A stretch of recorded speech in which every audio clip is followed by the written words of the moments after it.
મકરંદ મહેતાની વાત કરું. મકરંદ મહેતા બહુ મોટા ઇતિહાસકાર. આજે BA અને MAના જે કોર્સમાં છે ને, તો એમની લખેલી ટેક્સ્ટ બુકો અને સારા સાહિત્યકાર, બહુ આમ પ્રભાવી. જ્યારે સંતોના યોગમાં આવ્યા, અક્ષરવત્સલ સ્વામી એમને વાત કરી કે મકરંદભાઈ કે પ્રમુખ સ્વામી મહારાજે આદિવાસી વિસ્તારમાં અદ્ભુત કાર્ય કર્યું છે. પછી એમણે બધા વિસ્તાર આપ્યા કે સેલવાસ દાદરાનગર હવેલી છે, તમે ઉકાઈમાં જાઓ, પછી આ બાજુ જેતપુર પાવી બાજુ, સાબરકાંઠા, બનાસકાંઠા, બોડેલી, ગોધરા, એ બધા વિસ્તારો બધા એવા છે, ડાંગ આખો છે, તાપી જિલ્લો, એ બધી વાતો કરી કે ત્યાં બધું આવું સત્સંગનું કાર્ય થાય છે. તો એમણે ઘણી બધી વાતો કરી આવા પરિવર્તનની. ત્યારે મકરંદ મહેતાને પોતાને એમ થયું કે હારું આ કળિયુગની અંદર આવું આમૂલ પરિવર્તન આવે એવું તો માની જ ન શકાય. તો એ કે એટલે અક્ષરવત્સલ સ્વામી કીધું કે સાહેબ, તમે કોઈ વખત સમય કાઢો ને તો તમે અમારા વિસ્તારમાં જાઓ અને સંતો શું કાર્ય કરે છે તમે જુઓ. તો કે આપણે આવતા અઠવાડિયે જ ગોઠવીએ. અક્ષરવત્સલ સ્વામી મને વાત કરી કે મકરંદભાઈ આવા ઈચ્છા રાખે છે. તો મેં કહ્યું ભલે આવતા. મકરંદભાઈ એમની સાથે બીજા 2 પ્રોફેસર લાવ્યા અને બંને પ્રોફેસરોએ આદિવાસી ઉત્કર્ષની માટેના પ્રોજેક્ટની અંદર PhD કરેલી બંનેએ. મકરંદભાઈ મહેતા તો ઇતિહાસકાર હતા જ, પણ આ 2 પણ હતા, એક્સપર્ટ હતા. અને એ લોકોને એમ થયું કે આદિવાસી ઉત્કર્ષને માટે આ સંસ્થા શું કરે છે જોવા માટે. એટલે આપણી BAPS સંસ્થા શું કાર્ય કરે છે એ એમને જોવું. એટલે મૂળ આપણે સ્વામીએ વાત કરી ને, આપણે અક્ષરવત્સલ સ્વામીએ, કે આવું કાર્ય પ્રમુખ સ્વામી મહારાજની પ્રેરણાથી થઈ રહ્યું છે. એટલે એ લોકોને આશ્ચર્ય તો એ થયું કે આવું આદિવાસીમાં પરિવર્તન ના આવે. એટલે મકરંદભાઈએ પેલા 2 પ્રોફેસરોને વાત કરી કે આ લોકો BAPS સંસ્થા પ્રમુખ સ્વામી મહારાજના માર્ગદર્શન હેઠળ આવું કાર્ય કરે છે. તો 2 પ્રોફેસરોએ એમને વાત કરી કે સાહેબ, કે બધી વાત બરાબર છે, પણ આવું શક્ય ના બને. એટલે બહુ બધા લોકમાં પણ એવું દેખાતું કે હોય આદિવાસીમાં આવું આમૂલ પરિવર્તન ન આવી શકે. પછી તો બધું આયોજન થયું અને મકરંદભાઈ આવ્યા, એમના 2 પ્રોફેસરો સાથે હતા. પછી મેં તો સવારે એ લોકો 9 વાગે આવ્યા એટલે મેં નાસ્તાને બધાની વ્યવસ્થા બધી કરેલી હતી. મેં કહ્યું સાહેબ, આપણે નાસ્તો કરી લઈએ. કે સ્વામી, નાસ્તો તો કરવો છે, પણ મારે તમારી પાસે જ બધી વાત સાંભળી છે. મેં કહ્યું સાહેબ, આપણે શાંતિથી વાત કરીશું, પહેલાં નાસ્તો કરી આવો. નાસ્તો કરી આવ્યા પછી એ કે સ્વામી, અહીંયા આદિવાસી ઉત્કર્ષ, બધા પ્રોફેસરોનો મને પરિચય આપ્યો કે સ્વામી તમે તો મને ઓળખો. મેં કહ્યું હું સારી રીતે ઓળખું. પછી બધી વાતો કરી, આવા બધા પ્રસંગોની વાત કરી. પછી કે સ્વામી, આપણે એ વિસ્તારમાં જઈ શકીએ? મેં કહું હા, જઈ શકીએ. તો હવે પ્રોફેસર વ્યવસ્થિત હતા. એમણે કીધું કે તમે જે ગામમાં પ્રવૃત્તિ કરો છો ને, એ પ્રવૃત્તિ થયેલા ગામોના નામ આપો. એટલે એકી સાથે એક શ્વાસે હું 17-18 નામો બોલી ગયો. બોલવાનું ચાલુ જ હતું. તો કે તમે એક સુરંગી એવું કંઈ બોલ્યા. મેં કહું હા, સુરંગી. તો કે આપણે ત્યાં સુરંગી જઈએ? મેં કહું હા સાહેબ, અમારું કુટીર મંદિર છે ત્યાં, અને આપણે જઈએ. તો કે સ્વામી, એક શરત, કે આપણે છે ને, તમે ત્યાં આગળ કોઈને જણાવશો નહીં. આપણે ત્યાં જ એકદમ સ્પોન્ટેનિયસ ત્યાં જઈએ એટલે અમે એનું જે આખું ચિત્ર છે ને એ વ્યવસ્થિત જોઈએ. આપણે ફોર્મેટેડ હોય ને એમાં આપણે બહુ મજા ના આવે.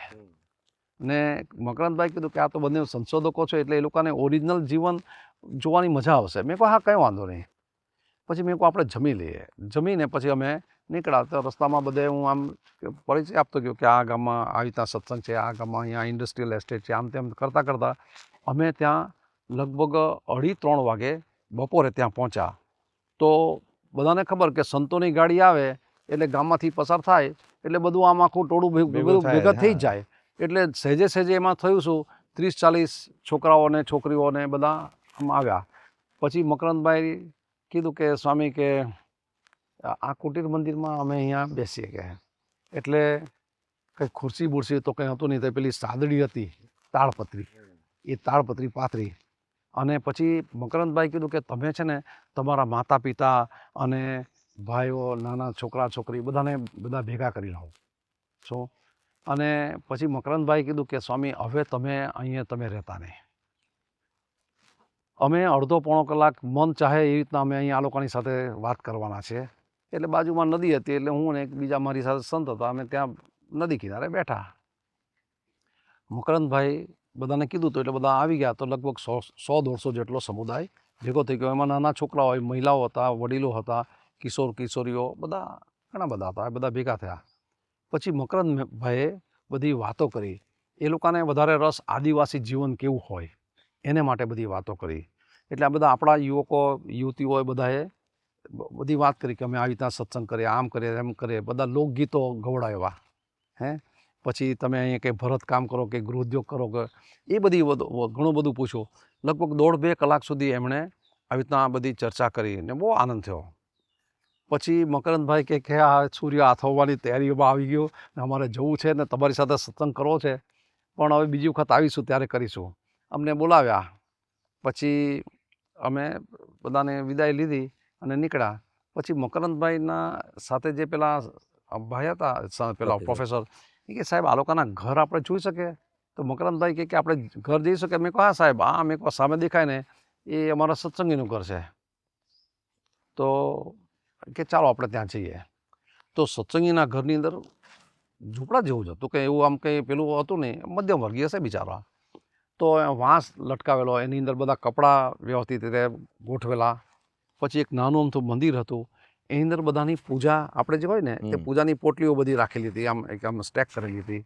બધા મસાલાના ડબ્બા તો સામાન્ય જેવું કંઈ હોય એવા બધા ડબ્બા ગોઠવેલા. ચૂલો બાબર વ્યવસ્થિત હતું, લાકડાનું બળતણ અને છાણા એ બધું વ્યવસ્થિત ગોઠવેલું. અને જે છોકરા હોય તો એને માટે પેલા ટેબલ પર બધી બુક્સ બધી ગોઠવેલી. આમ એકદમ સુઘડ ઘર હતું. અને પછી મકરંદભાઈ બધું જોતાં જોતાં એમણે આ ભગવાનનું નાનું અમથું ભગવાનની મૂર્તિ આમ પધરાવેલી. પછી કે આ બધું પોટલીમાં શું છે? મેં કહ્યું સાહેબ આ નિત્ય પૂજા છે. તો કે નિત્ય પૂજા એટલે શું હોય? તો મેં કહ્યું કે ભગવાન સ્વામિનારાયણે આદેશ આપ્યો છે અને પ્રમુખ સ્વામી મહારાજના ની પ્રેરણાથી બધા દરરોજ પૂજા કરે. આ પર્સનલ પૂજા છે. તો કે આની અંદર શું હોય? તો મેં કહ્યું ભગવાનની મૂર્તિ હોય, માળા હોય, તિલક ચાંદલો હોય અને શિક્ષાપત્રી હોય, એટલે એને એ પ્રમાણે વર્તવાનું હતું કે આપણે જોઈ શકીએ. એટલે અમે ખોલ્યું. પછી મેં કીધું કે આ કોઈ બહેનની પૂજા હોવી જોઈએ. તો કે એ તમને કેવી રીતના ખબર પડી? મેં કીધું કે જે બહેન હોય ને એ ખાલી ફક્ત ચાંદલો જ કરે, એ તિલક ના હોય એટલે. તો કે એવું? હા. એટલે કે હા બરાબર. પછી બીજી આમ જોયું તો રાજી થઈ ગયા કે નહીં આ સિસ્ટમ બરાબર છે. તો કે ઘરના કેટલા સભ્ય? પેલા ભાઈ હતા ને કીધું તમારા ઘરના સભ્ય કેટલા? તો કે અમે આટલા. તો એટલા જણાની પૂજા પણ જોઈ. બહુ રાજી થયા કે હા આદિવાસી લોકો પૂજા કરે. પછી બાજુમાં એક ઘર હતું. એટલે મકરંદભાઈ કે આપણે આ બાજુમાં જે, મેં કહ્યું સાહેબ બાજુમાં જઈએ એનો કંઈ વાંધો નથી, પણ એ અમારું સત્સંગીનું ઘર નથી. તો કે ના આપણે જઈએ. મેં કહ્યું કે એ તો કંઈ ના પાડે. એટલે બાજુના ઘરમાં ગયા. જે અહીંયા સુઘડતા જોઈને એનું વિપરીત ત્યાં જોવા મળે. એ બકરી બાંધેલી ને પેલા મરઘાનો અઘાર ને ઘરની અંદર બધું આમ વાંસ આવ્યા કરે. પછી બધા કપડાં લત્તા જેમ તેમ પડદા પડેલા હતા. લાકડાનું બળતણ બધું કંઈ પેલા અમુક તો વાસણ પેલા ચોકડીમાં પડેલા એને ધોયેલા નહીં, બધા એમાંથી ગંધાયા કરે. ને સાચી વાત કરું કે એ લોકો કંઈ મરઘી બરઘી બનાવી હશે એટલું બધું માંસ બાસ બધું ચોંટેલું એ બધું આપણે ચીતરી ચડે એવું. બરાબર. તો મકરંદભાઈ કે આ સત્સંગીનું ઘર નથી. કે જો કે પેલું ઘર હતું એ સુઘડતાવાળું ને આ આટલો વાસ ડિફરન્સ થઈ જાય. પછી ઉતાવળ તો બહુ હતી. પછી કે બીજી વખત આપણે બધાના ઘરે જઈશું. પછી અમે આમ કારમાં બેઠા અને પછી આગળ આમ થોડોક આમ 200-1 મીટર દૂર ગયા છે. પછી મેં કહું આ બધા અમારા સત્સંગીના ઘર. તો કે આપણે અહીંયા જોઈએ. મેં કહું આ ઊભી રાખો. એટલે ત્યાં એક ઝૂંપડા જેવું જ ઘર હતું. એટલે ત્યાં મકરંદભાઈ ને અમે બધા નીચે ઉતર્યા. અમારી કાર જેવી ઊભી રહી ને એટલે પેલા જે 100-150 જણા હતા ને એ બધા દોડીને અમારી પાસે આવી ગયા. ને એ લોકો ત્યાં પછી મકરંદભાઈ કે આ ઘરમાં આપણે જઈએ. હવે અમે સંતોની સાથે એ ઘરમાં અમે પ્રવેશ કરતા હતા તો એક બહેન હતા ને એ રોટલા બનાવતા હતા. એટલે અમે સંતો 2 બહાર આવી ગયા. ને આપણે બહારથી દેખાય કે રોટલા બનાવે છે. ને જે આદિવાસીની પ્રથા પ્રમાણે જે રોટલા બનાવે એ જોવા જેવું હોય છે યોગેશ સ્વામી. એનો આમ એમ એ લોકોની સ્ટાઇલ બહુ અદ્ભુત હોય. એટલે એ રોટલા બનાવતા. તો મકરંદભાઈ અને 2 પ્રોફેસરો ત્યાં બેસી ગયા અને પેલા બહેન ચૂલા પર રોટલા તાવડીમાં શેક્યા કરે. તો પેલા બહેન સત્સંગી હતા, બિચારા શરમાઈ ગયા. પછી આપણા કાર્યકરો આવી ગયા. પછી કે તમે શરમાતા નહીં, આ તો સાહેબ ખાલી જોવા માટે જ આવ્યા છે. પછી મકરંદભાઈ વાત કરતા હતા ને રોટલા પેલા બેન બનાવ્યા કરે. તો મકરંદભાઈ કે બેન અમે આ રોટલો ખાઈ શકીએ? તો પેલા બેન આમ શરમાઈ ગયા. તો આપણા કાર્યકર અરવિંદભાઈ હતા ને એણે કીધું કે હા કહો કે વાંધો નહીં. તો કે 1 મિનિટ. પેલા બહેને જે રોટલો શેકાતો હતો એ રોટલો ઉતારી લીધો, છાબડી હતી વાંસની, એની અંદર 2-3 રોટલા બનેલા હતા, ગરમ ગરમ રોટલો હતો ને, તો કે આપો અમને. તો પેલા બેન કે 1 મિનિટ, એક થાળી લાવ્યા, એની અંદર રોટલો છે ને એ મૂક્યો, પછી પેલી આજુલા એટલે તકમરિયા, એ તકમરિયાની ચટણી હતી મરચાંની ને, એ ચટણી સાઈડ પર મૂકી, એક પાણીનો ગ્લાસ લીધો અને સાઈડ પર થોડુંક મીઠું મૂક્યું, અને પેલા બેને આવી રીતના ભગવાનની મૂર્તિ હતી ને એને ધરાવ્યું, અને પછી કીધું કે લ્યો સાહેબ જમો. મકરંદભાઈને 2 પ્રોફેસરો જોતા રહી ગયા. એ કે આ ગજબનું છે, આ રસોઈ બનાવી અને ભગવાનને ધરાવવાનું. તો પેલા આપણા કાર્યકરે કીધું કે સાહેબ અમારે ત્યાં આવી સિસ્ટમ જ છે કે રસોઈ બને એટલે ભગવાનને ધરાવવાનું જ. પછી એ લોકોએ રોટલા ખાધો, પછી છે ને થયું શું, એ લોકો બહાર નીકળ્યા અને એ લોકોને મકરંદભાઈના આંખમાં તો જળજળે આવી ગયા. પછી લાઇટનો થાંભલો તો હજુ બરાબર મને યાદ છે, ટ્યુબલાઇટ હતી ને અમે બધા સમૂહમાં બધા ઊભા રહેલા. મકરંદભાઈ સફારી સૂટ પહેરેલો આમ કરવા લાગ્યા. એ કે મિત્રો આજે તો હું કંઈ તમારા માટે લાવ્યો નથી, પણ બીજી વખતે આવીશ ને હું તમારા માટે કંઈક ભેટ લાવીશ. એમાં એક નવયુવાન, લગભગ એની 18-19 વર્ષની ઉંમર હશે, એ આગળ આવ્યો. એનું નામ દિલીપ સાટે. એ આવ્યો કે સાહેબ તમારે જો ભેટ જ આપવી હોય તો તમે આપી શકો એમ છો. એટલે અમને થયું કે આ કંઈ ભેટ માગશે તો આપણે શું આપીશું. એટલા બધા પૈસા નહોતા કે એ લોકો ભેટ આપી શકે. એટલે એમણે પેલા મિત્રો સામે જોયું, તો કે સાહેબ એટલું બધું તો નથી. તો પેલો યુવક હતો ને એ પામી ગયો કે આ લોકોની પાસે પૈસાનો પ્રોબ્લેમ છે. એ કે સાહેબ મારે પૈસાના પ્રોબ્લેમ, એ કે તમે આપી શકો એવું છે, એ કંઈ બહુ મોંઘું નથી, તમે આપી જ શકો. તો કે ભાઈ તમે કહો કે તમારે શું જોઈએ છે, કે ના તમે હાક પાડો તો હું તમને કહું કે તમારાથી આપી શકાય એવું છે જ. તો કે ચાલો હા. ત્યારે પેલા યુવકે કહ્યું કે સાહેબ તમે 2:30 વાગ્યાથી અહીંયા અમારા ગામમાં આવ્યા છો અને તમારા મોઢાની અંદર પાન મસાલા ગુટકા છે. જો ખરેખર તમારે અમને ભેટ આપી હોય ને તો અમારા ગામની આ જમીનમાં તમારું વ્યસન દાટીને જાઓ. અને મકરંદ મહેતાના આંખમાંથી આમ આંસુ આવી ગયા. I can see the tears, I can visualise કે આવા આંખમાં આંસુ આવી ગયા. પછી મકરંદભાઈ મને કીધું કે ચિન્મય સ્વામી કે બ્રાહ્મણ, ક્ષત્રિય, વૈશ્ય અને શૂદ્ર એમાં બ્રાહ્મણ શ્રેષ્ઠ. પોતે તો બ્રાહ્મણ હતા. હે, અને હું મહેતા, એટલે બ્રાહ્મણમાં બ્રાહ્મણે શું શ્રેષ્ઠ કોણ? મહેતા. એ હું મહેતા. અને એને એક આદિવાસી યુવાન જ્યારે વ્યસન મુક્તિની વાત કરે છે, અમારા માટે તો બહુ મોટી આશ્ચર્યની વાત કહેવાય. ને પેલા બહેન આવી રીતના રોટલો ભગવાનને ધરાવીને અમને આપે, એ કે આવા સંસ્કાર અમને તો અક્ષર વત્સલ સ્વામી જે વાત કરીને તમે વાત કરી એ તો તમે 10% પણ વાત નથી કરી. આ તો અમે પ્રેક્ટિકલ જોયું ત્યારે અમને ખબર પડી, અનુભૂતિ એમણે કરી. પછી મેં કીધું કે સાહેબ તમારા માટે તો આશ્ચર્ય છે પણ અમારા માટે પણ આશ્ચર્ય છે કે આટલા બધા ડિટેલમાં આ લોકો સત્સંગ કરીને બેઠા છે. એટલે તમે વિચાર કરો કે મંદિર છે ને, મંદિરનો પ્રભાવ કેવો છે. આજે મહિલાઓમાં છે, બાળકોમાં છે, બધામાં આ સંસ્કાર આવ્યા. સાથે સાથે એવા કાર્યકરો પણ તૈયાર થયા છે. દરેક વિસ્તારમાં સત્સંગ પ્રસાર પ્રચારનું કાર્ય કરવું, તો એ કાર્યકરો દ્વારા પણ એટલું સારી રીતે થતું હોય, એમનું એટલું સમર્પણ છે. બીજી એક એમના જીવનમાં આપણે થોડુંક દ્રષ્ટિપાત કરીએ તો આપણને ખબર પડે કે એ તો વ્યવહારી છે, ગૃહસ્થ જીવન જીવે છે. એટલે ગૃહસ્થ કાર્ય પણ કરવાનું અને અધ્યાત્મની સેવા પણ, એટલે કે સત્સંગની સેવા પ્રચાર પ્રસાર કરવાનો. કૃણાલભાઈ આ કેવું છે ખબર, અમારા સંતોને માટે આ કાર્ય બહુ ઈઝી છે. હા, ઇટ્સ વેરી ઈઝી. કારણ કે અમારે તો બીજું કંઈ કરવાનું, આજ્ઞા પ્રમાણે આ જ કામ કરવાનું. પણ આ લોકોને કેવું હોય છે કે સત્સંગ એટલે વ્યવહારનું કાર્ય તો કરવાનું પણ સાથે સાથે સત્સંગનું કાર્ય કરવાનું. એવા કેટલા પ્રસંગ મેં જોયા છે કે પોતાના ઘરની અંદર લગ્નનો પ્રસંગ હોય ને અહીંયા આપણા કાર્યકરો ઉપર મુખ્ય કાર્યાલય તરફથી એ જ તારીખ આવી હોય કે જ્યારે આપણે ત્યાં પેલું કરવાનું હોય, સેવાનું કંઈ જરૂર હોય, તો પેલા બિચારા ત્યાં ન જાય અને અહીંયા આવે અને સત્સંગ. આપણે એ લોકોને કહેવું પડે. મારા ડ્રાઈવર આદિવાસી છે, ધોળિયા પટેલ જસુભાઈ કરીને, મોટી તંબાળીના, એના ખુદના લગ્ન હતા, ખુદના લગ્ન, બરાબર. આજે એને પીઠી ચોળવાનો ટાઈમ, તો એ અમારું સંતોનું વિચરણ ચાલે તો છેક છેલ્લે સુધી મારી સાથે એ વિચરણમાં રહ્યા. મેં કીધું કે તારે પીઠી ચોળવાની છે? તો કે સ્વામી હું જઈશ, ટાઈમ પર જઈશ, તમે ચિંતા નહીં કરો.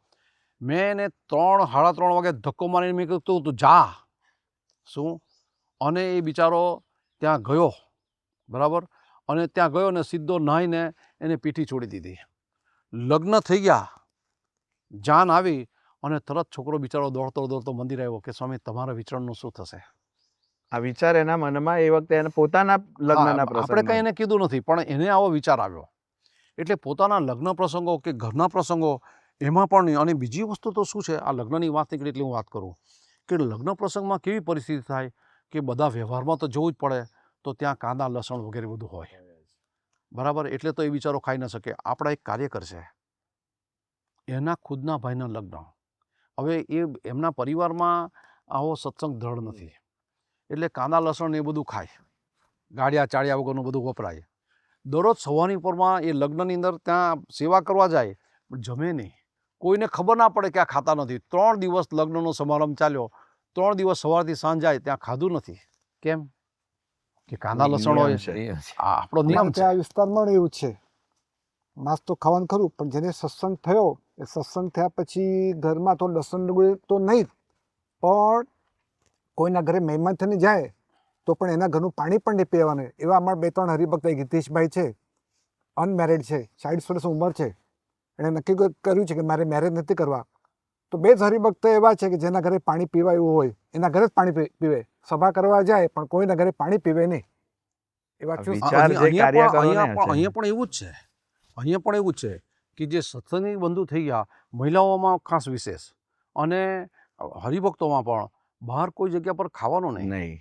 અને એમને લાગે બધા કાર્યકરો બહુ જ એ લોકોને લાગે કે આ શુદ્ધ છે. અને મોટી વાત એ કે હમણાં એવી એક ઇમ્પ્રેશન પડી ગઈ છે કુણાલભાઈ, કે કોઈ પણ વ્યસની હોય ને, અરે હું તમને એક બીજી આનંદની વાત કરું. શું, હમણાં છોકરા છોકરીના લગ્ન કરવાના હોય ને તો આપણી સત્સંગી છોકરીઓ બહુ છે, બરાબર, પણ આ રીતના હવે ધોળિયા સમાજ કે વાલી કોકણી સમાજની અંદર તો એ સમાજમાં લગ્ન કરતા હોય તો આવો નિર્વ્યસની છોકરો મળે નહીં. એટલે એ લોકોને લગ્નના ખાસ કરીને છોકરીઓને, બાળકીઓને, એ લોકોને બધી કન્યાઓને એવો છોકરો મળે નહીં. તો આજે કેવું થઈ ગયું છે ખબર, કે સત્સંગી છોકરીને લગ્ન કરવાને માટે પેલી છોકરી શરત મૂકે કે તું સ્વામિનારાયણ થા, નિયમ ધર્મ તું કંઠી પહેર, અને તું નિયમ ધર્મ પાડે તો હું તારી સાથે લગ્ન કરું, બરાબર. તો એ કન્યા છે ને ત્યાંથી ધક્કો મારીને સંતો પાસે મોકલે કે તું કંઠી પહેરી આવ. પછી કંઠી પહેરી આવે, પછી બુકસોલમાંથી પૂજા લઈ, સંતો પાસે પૂજા પ્રસાદીની કરાવે, અને પછી ઘરે લઈ જાય અને 2 મહિના સુધી ચેક કરે કે તું દરરોજ પૂજા કરે છે કે નહીં. પછી એ ઇન્ટરવ્યુમાં પાસ થાય ત્યારે બોલો, આ સ્થિતિ તો ગજબ ને કહેવાય ને, બરાબર. અને બધા કાર્યકરોના જીવનમાં પણ આપણે એવું જોયું છે કે એમને વિષમ પરિસ્થિતિ હોય છતાં પણ સત્સંગને પ્રાધાન્યતા આપી અને સમજણ રાખી, જીવનમાં એક હરિભક્ત તરીકે સમજણ રાખવી અને કાર્યકર તરીકે સેવા આપીને સમજણ રાખવી, એવા પણ ઘણા બધા કાર્યકરો. અમારે અહીંયા ચિબળકચ્છ ગામ છે, તો ચિબળકચ્છના હરિભક્ત એના માતૃશ્રી ધામમાં ગયા. સવારે એમના માતૃશ્રી ધામમાં ગયા, અગ્નિ સંસ્કાર કરી નાખ્યો. એટલે અગ્નિ સંસ્કાર 3 સાડા 3 વાગ્યા તો સુધી બિચારા ઘરે આ બધું પતાવીને આવ્યા હોય. અને પછી તે દિવસે ગુરુવાર હતો, ગુરુવારની સભા ત્યારે સેલવાસમાં ગુરુવારની સભા, જે અઠવાડિક સભા, સાપ્તાહિક સભા ત્યારે થતી. તો એ હરિભક્ત છે ને સાંજે સભામાં આવ્યા. તો મેં એમને જોયું, મેં કહ્યું કે અમને ત્યાં જ એમના માતૃશ્રી ધામમાં ગયા હતા કે શું છે. પછી જ્યારે લાઈનમાં દર્શન કરવા માટે આવ્યા ત્યારે અમીનભાઈ એમનું નામ, મેં કહ્યું તમે આવી રીતના, કે સ્વામી આજે ગુરુવારની સભા હતી ને એટલે સભામાં આવ્યો છું. અઠવાડિક સભાનો નિયમ. 3 સાડા 3 વાગે તો અગ્નિ સંસ્કારમાંથી આવે છે અને 5 સાડા 5 વાગે તો એ મંદિરમાં આવીને ઊભો રહે.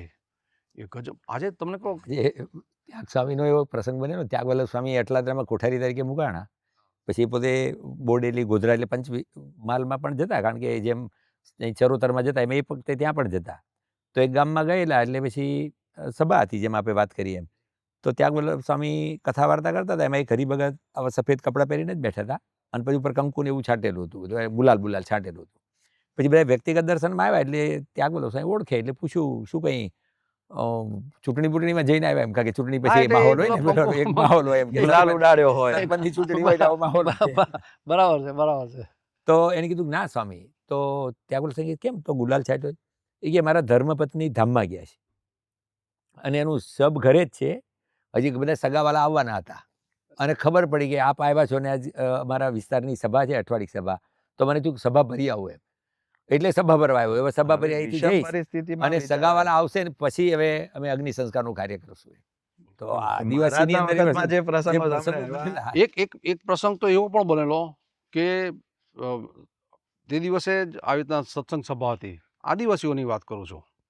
તો એ લોકોએ કીધું કે ભાઈ આજે સભાનો ટાઈમ હતો, તો કે આપણે સભામાં તો નથી ગયા, તો બધા હરિભક્તો જ હતા, મરણ પ્રસંગ હતો, તો સ્મશાન એક બાજુ ચિતા સળગે અને આ લોકોએ ભાવ ધરીને બોલો જય જય અક્ષર પુરુષોત્તમને ચાલુ કરી દીધું ધૂન બોલાવીને, અને જે કંઈ થોડું ઘણું આવડતું તો 5-10-15 મિનિટ એ લોકોએ કથા કરી કે આપણું કામ પૂરું થઈ ગયું, સભા થઈ ગઈ ત્યાં. સભા થઈ ગઈ. હવે આવી જે ધડતા આવે ને એ તો કદાચ અમારા સંતોમાં પણ આવે કે કેમ, એ અમને આમ પેલું થાય છે. કારણ કે જે આ સત્પુરુષોની કથા વાર્તા સાંભળે છે ને એને લઈને જે આ દ્રઢતા આવે છે ને એ બહુ સત્સંગ એના જીવ સુધી. જીવ સુધી અને આના કારણે શું થઈ ગયું, કાર્યકરો થઈ ગયા અને એજ્યુકેશન સ્તર ઊંચું આવ્યું. આવી ગયું. અમારે ત્યાં આગળ અત્યારે રાજકારણમાં વાત કરું, મામલેદાર થયા આદિવાસી, બોલો. એક આદિવાસી આદિવાસી મામલેદાર થયા. એક બેન છે હમણાં પક્ષની અંદર કંઈક આગળ પડતા એને સારું પદ મળી ગયું. અને એજ્યુકેશન સ્તર એટલું ઊંચું આવ્યું છે કે બે MD થયા, 9 છોકરા અત્યારે MBBSમાં છે, બોલો. 2 ડેન્ટિસ્ટ થયા, આદિવાસી છોકરા. હમણાં ગઈકાલે એક જણના મેરેજ થયા, સિવિલ એન્જિનિયર છે, બોલો. 80,000 પગાર છે. ક્યાં પેલી પરિસ્થિતિ અને આજે ભણતર અહીંયા વધ્યું. એક વખત ડૉક્ટર સ્વામી આવેલા, બાળમરણની સભા ચાલતી હતી. ડૉક્ટર સ્વામી તો હિંમતની બધી આમ પ્રોત્સાહન બધી વાતો બહુ કરે, બધી હા. વાતો કરે. મોટી તેમાં 3-4 એટલે છોકરાઓ હતા કે ચાલો ડૉક્ટર કોણે બનવું છે, તો 3 નાની નાની આંગળી ઊંચી થયેલી. હજુ પણ મને એ પ્રસંગ બરાબર યાદ આવે છે. ડૉક્ટર સ્વામી કે મહેનત કરજો, આદિવાસી છોકરાઓને. અને એ છોકરાઓ ડૉક્ટર થયા, એક MD થયો, એક ઓર્થોપેડિક થયો, એક આવી રીતના પીડિયાટ્રિક થયા. અને હમણાં આપણા સત્સંગની અંદર કેટલા બધા ડૉક્ટરો છે, સેલવાસની વાત કરું, એન્જિનિયરો કેટલા બધા છે, ગણતરીમાં ના આવે એવા. એટલા બધા છે. હા, અને ફાર્માસિસ્ટ થયા છે, નર્સિંગ સ્ટાફમાં ગયા છે, અને સારી સારી પોસ્ટ પર ગયા છે. અને એ લોકોની નીતિમત્તા એ લોકોએ છોડી નથી. અતિ મહત્વની વાત તો એ છે હા, એમાં. નીતિમત્તા નથી છોડી. શું હું ડૉક્ટર અશોકની વાત કરું, એમના પિતાશ્રીનો પ્રસંગ તો બધા લાલુભાઈનું તો ખબર છે, એકદમ દારૂડિયા, અને એને લાલુ બાટલી તરીકે જ ઓળખતા. હે, લાલુ બાટલી તરીકે. એ ઓશિકું ના હોય, એ બાટલી હોય.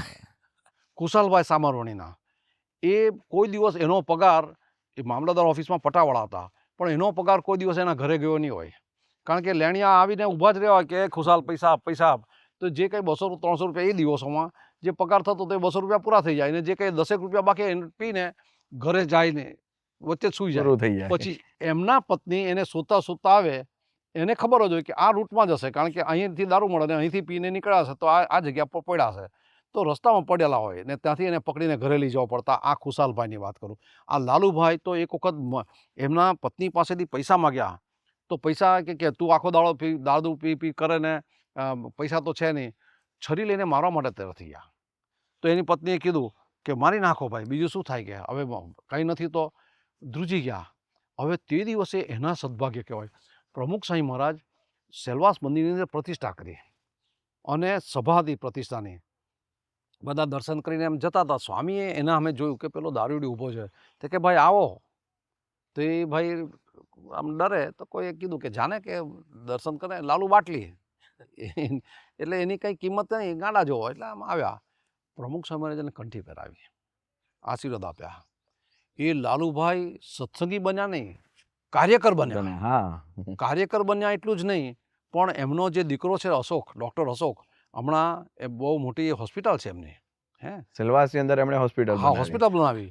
અને એ હોસ્પિટલમાં પણ એ યુવક કે એનો એક પ્રસંગ સાંભળવા જેવો છે કે એ MS યુનિવર્સિટીમાં ત્યાં ભણતા હતા. તો રાતે બધા છોકરાઓ વાંચીને કંટાળી જાય ને, તો 1:30-2 વાગે આમ ફરવા નીકળે, તો પેલા રોડ ઉપર, તો એના બધા મિત્રો છે ને, એ બધા આમલેટ ને બધું ખાવા જાય. તો આ બિચારો છોકરો એ તો ખાય નહીં, પણ બધાની સાથે જાય તો જાય, પણ બધા ખાતા હોય ને એ બિચારો દૂર ઊભો રહીને. તો એક સત્સંગી બેન તો નહોતા, પણ એક ડૉક્ટર હતા, એ પણ ભણતા જ હતા. તો એમણે જોયું કે આ અશોકભાઈ તો તિલક ચાંદલો કરે, અને રાત્રે 2:30 વાગે 2 વાગે એ તો આમલેટ ખાવા જાય છે. એટલે એ છોકરીએ, એ તો જુનિયર હતી અને આ તો સિનિયર હતા ડૉક્ટર. તે કે ડૉક્ટર સાહેબ કે તમે આવી રીતના રાત્રે આમલેટ ખાવા માટે જાઓ છો? તે કે હું તો આમલેટ ખાતો નથી, હું તો ચુસ્ત સ્વામિનારાયણ છું.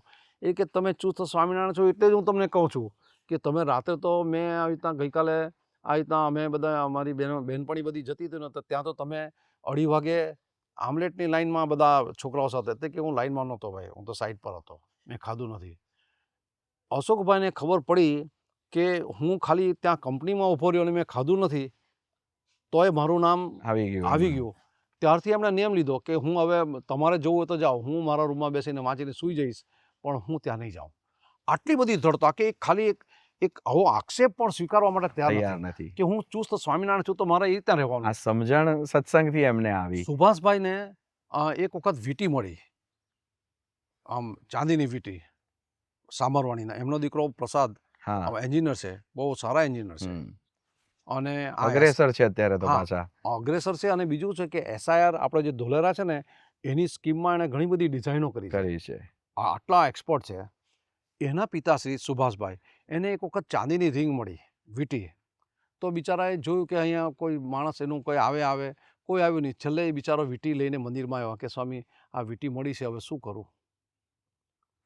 કેટલી સદભાવના. આ વિચાર જે છે સત્સંગથી જ છે. ભાર્ગુભાઈની વાત કરું, મેં કીધું એ પેલા ઘાસ ચોરવામાં એ નંબર હતા અને એ છોકરાઓ આપણે ત્યાં સિક્યુરિટીમાં જે પહેલા ચોરી જતા હતા હવે રખેવાળી કરે છે. પછી મેં એક વખત ગમતમાં પૂછ્યું, મેં કહ્યું તમે સિક્યુરિટી વાળા અહીંયા સિક્યુરિટીમાં આવી ગયા ચોર માણસો? એ કે સ્વામી ચોરને છે ને સિક્યુરિટી વધારે ફાવે, એને બધું ખબર હોય કારણ કે ચોર કઈ રીતે કામ શું કરે એ અમને ખબર હોય. તો તમે વિચાર કરો કે આશ્ચર્ય એટલું બધું. એક વખત એ બારકુભાઈ ઉદવાથી ખાનવેલ રિક્ષા ચલાવીને બિચારા અવર જવર કરે. તો એક માણસ બિચારો રિક્ષામાં ઉદવાથી અહીંયા આવેલા, ખાનવેલ ઉતર્યા અને પછી કંઈ કામ માટે નીકળી ગયા. પાછળ જોયું તો એક થેલી હતી અને થેલી ત્યાં રાખી. એટલે એણે જોયું કે આમાં શું છે. એમને ખબર નહીં કે આ મુસાફરનો હશે, પણ એણે જોયું કે થેલીમાં લગભગ પૈસા હતા, થોડા કંઈક કાગળ દસ્તાવેજ જેવું લાગ્યું. એણે અડ્યું નહીં, ખાલી જોયું. પછી એણે વીંટાળી અને રિક્ષાની જે સીટ હોય ને એની બેસવાની, એની નીચે મૂકીને બેઠા. એ ક્યાંક કોઈ માણસની બિચારો ભૂલી ગયો લાગે છે. 2.5-3 કલાક સુધી એ ભાઈ બેઠા. કેને માટે? કે માણસ શોધતો કદાચ આવશે ને હું જો રિક્ષામાં નીકળી જઈશ તો એ બિચારો મને મળશે નહીં. 2.5-3 કલાક એની ભાડું મળે તો ભાડું જતું કર્યું અને ત્યાં બેઠા. અને પેલો ભાઈ હાંફળો ફાંફળો આવ્યો. પછી એણે કીધું કે ભાઈ ઉદવાથી ખાનવેલ આવે એવી રિક્ષા, હવે એને ડ્રાઈવરનું મોડું એ ખબર ના હોય. તે કે કેમ શું થયું? તે કે ભાઈ મારી એક થેલી રહી ગઈ ને આમાં છે કે અમે 5-6 જણા જ છે કે આ આંટા મારનારા, બીજા કોઈ એ રૂટમાં નક્કી જ હોય, એ રૂટમાં કોઈ જતું નથી, અમે 5-6 જણા છે. કે શું હતું? પેલા અજાણ્યાથી પૂછ્યું. તે કે ભાઈ આવા રંગની થેલી હતી ને એની અંદર મારા પૈસા હતા અને એમાં ડોક્યુમેન્ટ હતા. પેલા બારકુભાઈએ થેલી કાઢી. એ કે ભાઈ આ તમારી થેલી? તે કે હા. પછી પેલા એ બિચારાએ તરત જોયું 80,000 હતા અંદર. બારકુભાઈ તો ખાલી જોયું કે એની અંદર પૈસા છે ને ડોક્યુમેન્ટ છે, પણ જોયું અંદર ખોલીને અડ્યો પણ નહોતો એ ભાઈ.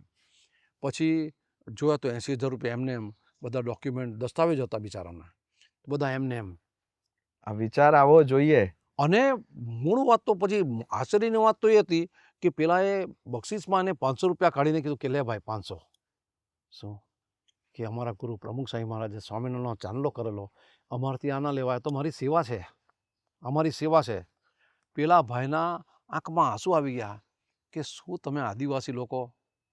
એ કે પછી પેલા બારકુભાઈ એને પેલાને કીધું કે તમારા કારણે જ હું અહીં બેસી રહ્યો, મારું ભાડું આવતું તો પણ મેં લીધું નહીં, કારણ કે હું અહીંથી ચાલ્યો જાઉં તો ને તમે સુતા આવો તો આપણે જે કીર્તનમાં ગાઈએ છીએ કલી મેં સાચો સતયુગ, અત્યારે આપણને એના તાદ્રશ દર્શન થાય છે. હવે એ માણસ જે ચોરી કરતો હોય એ મંદિર માટે જમીન આપે?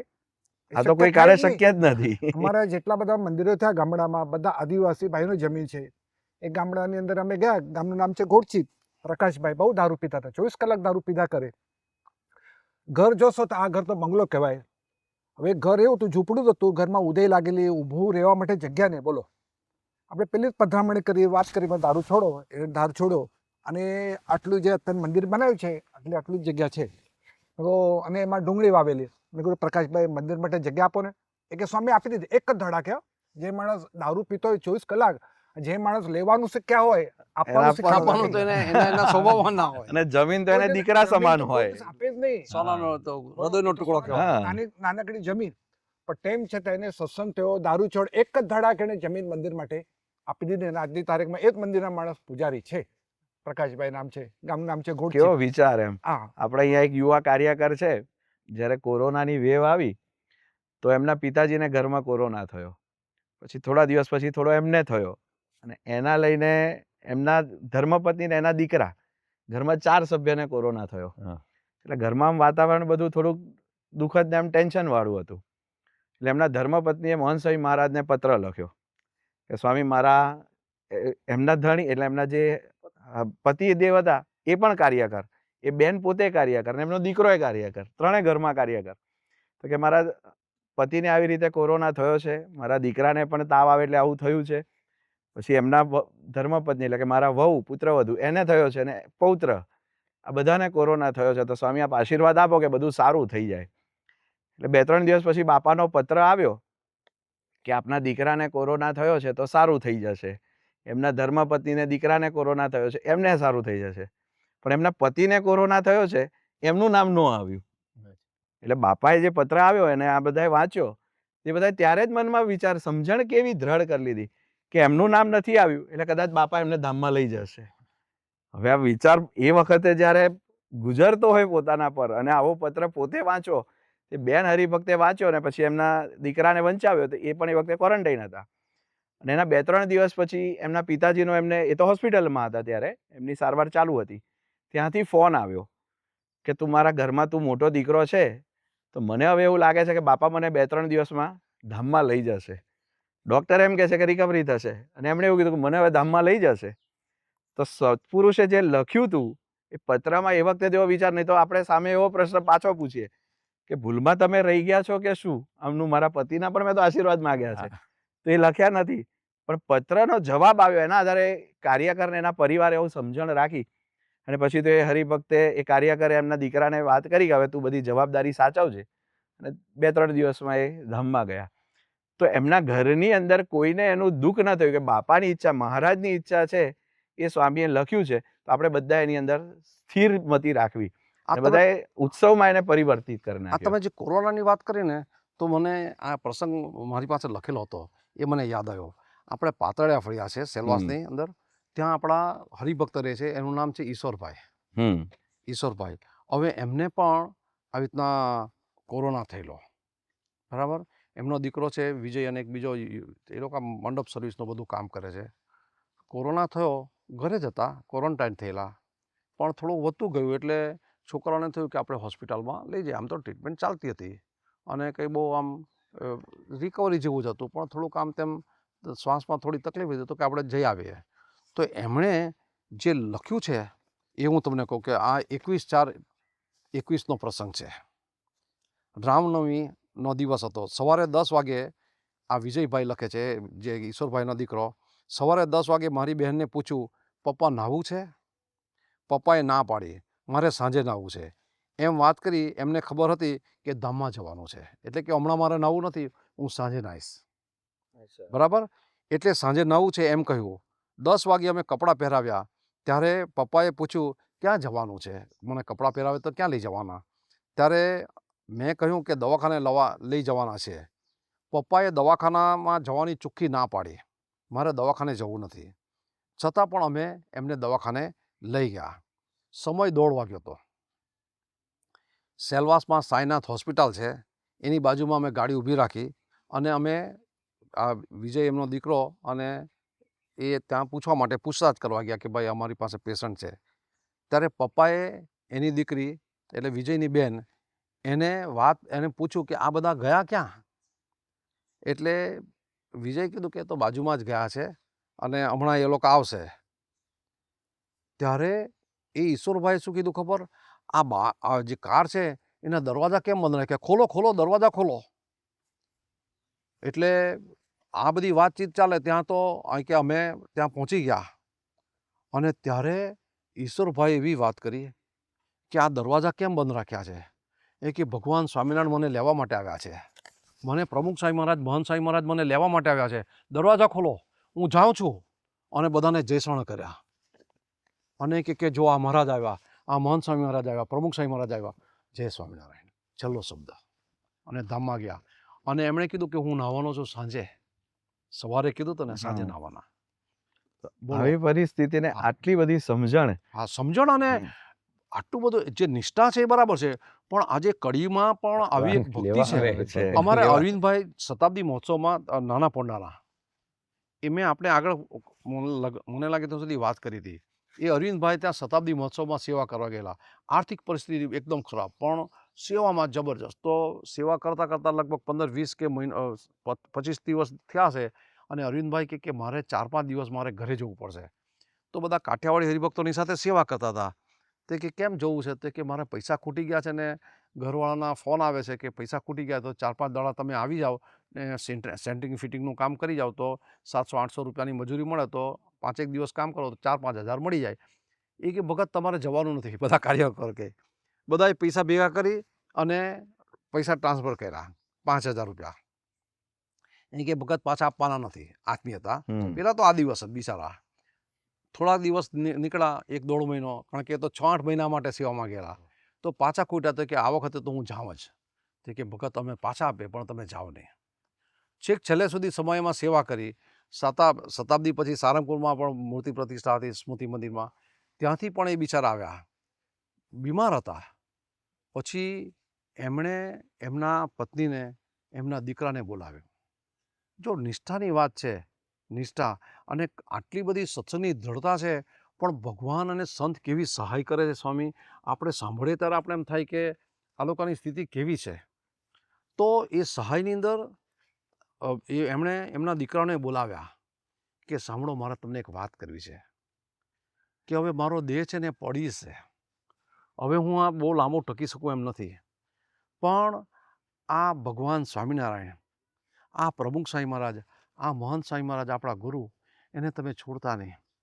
તમે બીજું કંઈ ન કરો તો કંઈ વાંધો નહીં, તમે મારો વંશ રાખો કે ન રાખો એ મને ખબર નથી, પણ હું એમ માનીશ કે તમે સત્સંગ કરશો ને તે સાચો વંશ છે. છોકરાએ આ એના પિતાના વચન છે ને રેકોર્ડ કરેલા, અને મને સંભળાવ્યા, અને હું ઓળખી ગયો કે આ અરવિંદભાઈના શબ્દો છે. તો વિચાર કરો. અને આ વાત કરી અને 4-5 કલાક પછી ધામમાં ગયા. પોતાને અનુભૂતિ હતી. અનુભૂતિ. આજે તમે કહો ને કે ભાઈ સત્સંગથી શું, એ લોકોના મંદિરોથી શું પરિવર્તન, તો આ પરિવર્તન થયું, દ્રઢતા થવી. હા, એનાથી થયું. અમારે ત્યાં ઉકાઈમાં છે ને રસોઈયા મહારાજ છે, ભીમજીભાઈ, વર્ષોથી છે. એ આદિવાસી રસોઈ બાળકોની રસોઈ કરે છે, આ ભીમજીભાઈ. તો એમને કોઈ સંતાન નથી. અને વાત કરીએ અહીંયા આદિવાસી વિસ્તારમાં તો ભુવાનું આમ તે બધું બહુ હોય સંતાન થાય માટે. દરેકને ગ્રસ્તને એવું હોય કે મારું કંઈક સંતાન, મારો પાછળ વંશ ચાલે. એટલે લોકો પણ એના પછી તો એને સત્સંગ થયો, દ્રઢતા થઈ, આ કથા વાર્તા સાંભળી. અને મહંત સ્વામી મહારાજ પણ જ્યારે આવતા ત્યારે ત્યાં આપણું શરૂઆતમાં તો છાત્રાલય હતું, પણ પતરાના શેડવાળું હતું. તો મહંત સ્વામી મહારાજ આવ્યા તો મહંત સ્વામી મારે કે હું અહીંયા જ રહીશ. કૈલાસભાઈ કે સ્વામી આપણે બધા જીબી છે, એન્જિનિયરો છે, કે ના, હું આ બાળકો સાથે જ રહીશ, અને આ લોકોને થોડી કથા વાર્તા થાય, આમ તેમ બધું. તો એ રહેતા હતા. એને એટલી દ્રઢતા થઈ ગઈ. તો ઘણીવાર લોકો પૂછે કે ભાઈ તમારે સંતાન, તમે આ કંઈક કરાવો તો તમારે સંતાન થાય. એ કે મારે 120 દીકરાઓ છે. જે બાળકો બધા. એ કે 120 કે છાત્રાલયમાં છોકરા મારા જ છે બધા. એ રીતે બધાની સેવા ભાવ નથી. આજે લોકો કેટલા બધા એના માટે કાર્ય કરતા હોય છે. એટલે ઇતર સંપ્રદાયના એક ભાઈ આવ્યા, એ કે તમે અમારામાં જોડાઈ જાઓ, અમે તમને સંતાન આપીશું. એમણે બહુ સરસ વાત કહ્યું, ઉકાઈમાં છાત્રાલયમાં 150 બાળકો છે, આ 150 બાળકો મારા જ છે, એવી દ્રઢતાથી વાત કરી. બોલો. આ તો પેલા લોકો આપે એવા છે, પાછા પેલા લોકો આપે એવા છે પાછા. પણ સત્પુરુષનું એક કાર્ય કેવું છે કે એ મૂળથી સત્સંગનું પોષણ કરે છે. એટલે કે બાળકો હોય તો બાળકો સાથે બાળકો જેવા, યુવાનો હોય તો યુવાનો સાથે યુવાનો જેવા, વડીલ હરિભક્તો હોય તો એમની સાથે એમના જેવા. એટલે દરેકને એવી અનુભૂતિ થાય છે કે સ્વામી મારા છે. બાળકો સાથે એમણે કેવા પ્રસંગો આપણે થોડાક સ્મૃતિ કરીએ તો ઘણા વર્ષો પહેલાં જ્યારે પરમ પૂજ્ય મહંત સ્વામી મહારાજ સદગુરુ સંત તરીકે હતા અને આ વિસ્તારની અંદર વિચરણ કરતા, તો બધા બાળકો બેઠા હોય, બાપાના દર્શન કરતા હોય અને ગોષ્ઠી થતી હોય. તો એકવાર પૂજ્ય ચિન્મય સ્વામી એક બાળકનો પરિચય કરાવ્યો કે સ્વામી આનું મૂળ નામ તો આ છે, પણ બધા એને હુલામણા નામથી કે એને રમુજી નામથી એક આ નામથી બોલાવે છે, એક પાત્રનું નામ વાત કરી તો બધા બહુ હસ્યા, સ્વામી પણ ખૂબ હસ્યા. અને પછી તો એ પ્રસંગ પૂરો થયો. પણ પછી જ્યારે જ્યારે મહંત સ્વામી મહારાજ એ યુવક, અત્યારે તો એમના લગ્ન થઈ ગયા, પણ એ યુવક તરીકે હોય ને એમને પત્ર લખે, પછી બાપા દિવાળી કાર્ડ બધાને, દિવાળીની અંદર દિવાળી કાર્ડ વિશેષ બધાને મોકલતા. તો એને જ્યારે જ્યારે મોકલે ને ત્યારે જે રમૂજી પાત્ર જેનું બધા એને ખીજાવતા, એની ચિત્ર બનાવીને બાપા એમાં એ ચિત્ર પહેલા દોરે, પછી લખે કે નામ ને એને જય સ્વામિનારાયણ, એવી રીતે સંબોધન કરતા. હવે કેટલા વર્ષો પહેલા પ્રસંગ, સ્વામી તો એ દરમિયાન કેટલા સેન્ટરોમાં પણ એ વિચરણ છોકરો કર્યું તો બહુ રાજી થઈ ગયો કે મારું આ હુલામણું નામ પડ્યું ને એને લીધે સ્વામી મને યાદ કરે છે. કરે છે. પેલા ઈ ગુસ્સે થતો હતો અને પછી તો હવે તો ખુશ થઈ ગયો કે થઈ ગયો. મારું આ નામ છે તો સ્વામી મને યાદ કરે છે. સ્વામી જ્યારે જ્યારે એને યાદ કરે એટલી વાર એ નામથી જ એને યાદ કરે. એની પાસે બધા પત્રો ને બધું વચ્ચે એને સ્મૃતિ કરી હતી કે જ્યારે જ્યારે મને કોઈ પ્રશ્ન આવે જીવનની અંદર કે કંઈ મૂંઝવણ આવે ને ત્યારે હું આ પત્ર વાંચું અને યાદ કરું કે બાપા મને આ નામથી બોલાવે છે. એટલે કે મને જે દુઃખ થતું, ગુસ્સો આવે હોય બધા પર, નાના હોય ને બાળકો બોલતા હોય એટલે ચીડાવતા હોય એટલે ગુસ્સો આવે, પણ કે આ સ્વામીએ જ્યારથી આ ચિત્ર દોરીને મને મોકલ્યું ત્યારથી મને આનંદ થાય છે કે સ્વામીની નોંધમાં મારું નામ આવી ગયું. કેટલી ઉંમર હતી એ વખતે? એ વખતે તો એ લગભગ 6, 7, 8 વર્ષનો, 8-9 વર્ષ. અને અત્યારે તો એ પરણી ગયો ને એને ત્યાં 8 વર્ષના દીકરા છે. આટલા વર્ષો દરમિયાન પણ બાપાને હજી સુધી યાદ છે કે એને જ્યારે જ્યારે સ્વામી, હવે કેટલા પત્રો સ્વામી પર તો આવતા હોય, પણ એમાં એનો પત્ર આવે ને એનો જવાબ આપવાનો તો સ્વામી એ ચિત્ર સ્વયં દોરે પાછું એ ચિત્ર અને એને મોકલાવે. કેટલા વર્ષો સુધી પત્ર લખ્યા સ્વામી? હજી સુધી હમણાં જ એને 2 મહિના પહેલા એક પત્ર આવ્યો, એની અંદર પણ સ્વામીનો, પણ એટલે એમના રેફરન્સમાં હશે એટલે હવે ચિત્ર રાખ્યું હશે ને આવ્યું, પણ પહેલા તો સ્વામી સ્વયં દોરતા. જ્યારે સદગુરુ સંત તરીકે હતા ત્યારે તો સ્વામી સ્વયં દોરીને એમને એવી રીતે સ્મૃતિ આપતા. પછી એકવાર એક પ્રસંગ અહીંયા સેલવાસમાં એવો બન્યો કે સ્વામી ગુરુપદે આવ્યા એના પહેલા જૂન મહિનામાં સદગુરુ સંત હતા અને સેલવાસમાં દર્શન આશીર્વાદ માટે પધાર્યા હતા. તો રોજ સાંજે સભા હોય એની અંદર બધો કાર્યક્રમો ગોઠવે કે બાપાના હાથે બધાને કંઈક વિશિષ્ટ લાભ મળે. એટલે પહેલા દિવસે એવું નક્કી થયું કે સ્વામીના હસ્તે બધાને પ્રસાદ આપવો. એટલે બધા સંતો એને કાર્યકરો એને બધા આયોજન કર્યું કે સ્વામી આમ સોફા પર બેઠા હોય, આશીર્વાદ પૂરા થાય પછી બાપા આમ હાથ રાખે, એમાં સેવક સંત પ્રસાદ મૂકી દે અને બધા હરિભક્તો, પુરુષ હરિભક્તો દર્શન કરતા જાય લાઈનમાં, એ પ્રસાદ એમના હાથે એમને મળે. એટલે સ્વામીને પણ બહુ આમ હલનચલન ના કરવી પડે અને બધાને પ્રસાદનો લાભ મળી જાય. હવે બાપાના 2 સેવક સંતો હતા એટલે એક સેવક સંતે આખી વ્યવસ્થા પૂજ્ય સંતોએ સમજાવી, કાર્યકરોએ સમજાવી અને એમણે કીધું કે આ બધું બરાબર છે. સ્વામીના આશીર્વાદ પૂરા થયા અને જેમને આ વાત સમજાવી હતી ને એ સંતને કંઈક કામ આવ્યું, ફોન આવ્યો કે એવું કંઈ થયું, એટલે એ બા ગયા. એમણે બીજા સેવક સંત હતા એમને ભલામણ કરી કે તમારે આ રીતે બેસીને પ્રસાદ આપવાનો છે. એટલે એમને એવું લાગ્યું કે બાપા આશીર્વાદ આપશે અને મારે પ્રસાદ આપવાનો છે. એટલે બાપાએ જાહેરાત થઈ એ તો બધી સાંભળી હતી કે એમના હસ્તે પ્રસાદ આપવાનો છે. હવે સેલવાસમાં કેવી પ્રણાલી છે સ્વામી કે સૌથી પહેલા બાળકો પધારે, દરેક એ દર્શન કરે અને પછી જે બધા હરિભક્તો હોય, વડીલો. પુરુષ હરિભક્તો, એ બધા પધારે. હવે સ્વામી વિરાજમાન થઈ ગયા સોફા પર, બધું સેટ થઈ ગયું, સેવક સંત બાજુમાં પ્રસાદ મુકાઈ ગયો અને સેવક સંતે શરૂઆતમાં બાળકો આવ્યા એટલે પ્રસાદ આપવા માંડ્યા. હવે એ વખતે જે સંતોને કાર્યકરો બધા વ્યવસ્થામાં હતા કે લાઈન વ્યવસ્થિત રીતે થાય, અને લગભગ 8-10 બાળકો પસાર થઈ ગયા ત્યારે વ્યવસ્થાપકોની નજર પડી કે ભાઈ આપણે જે આયોજન કરીને જાહેરાત કરી એ પ્રમાણે તો નથી થઈ રહ્યું.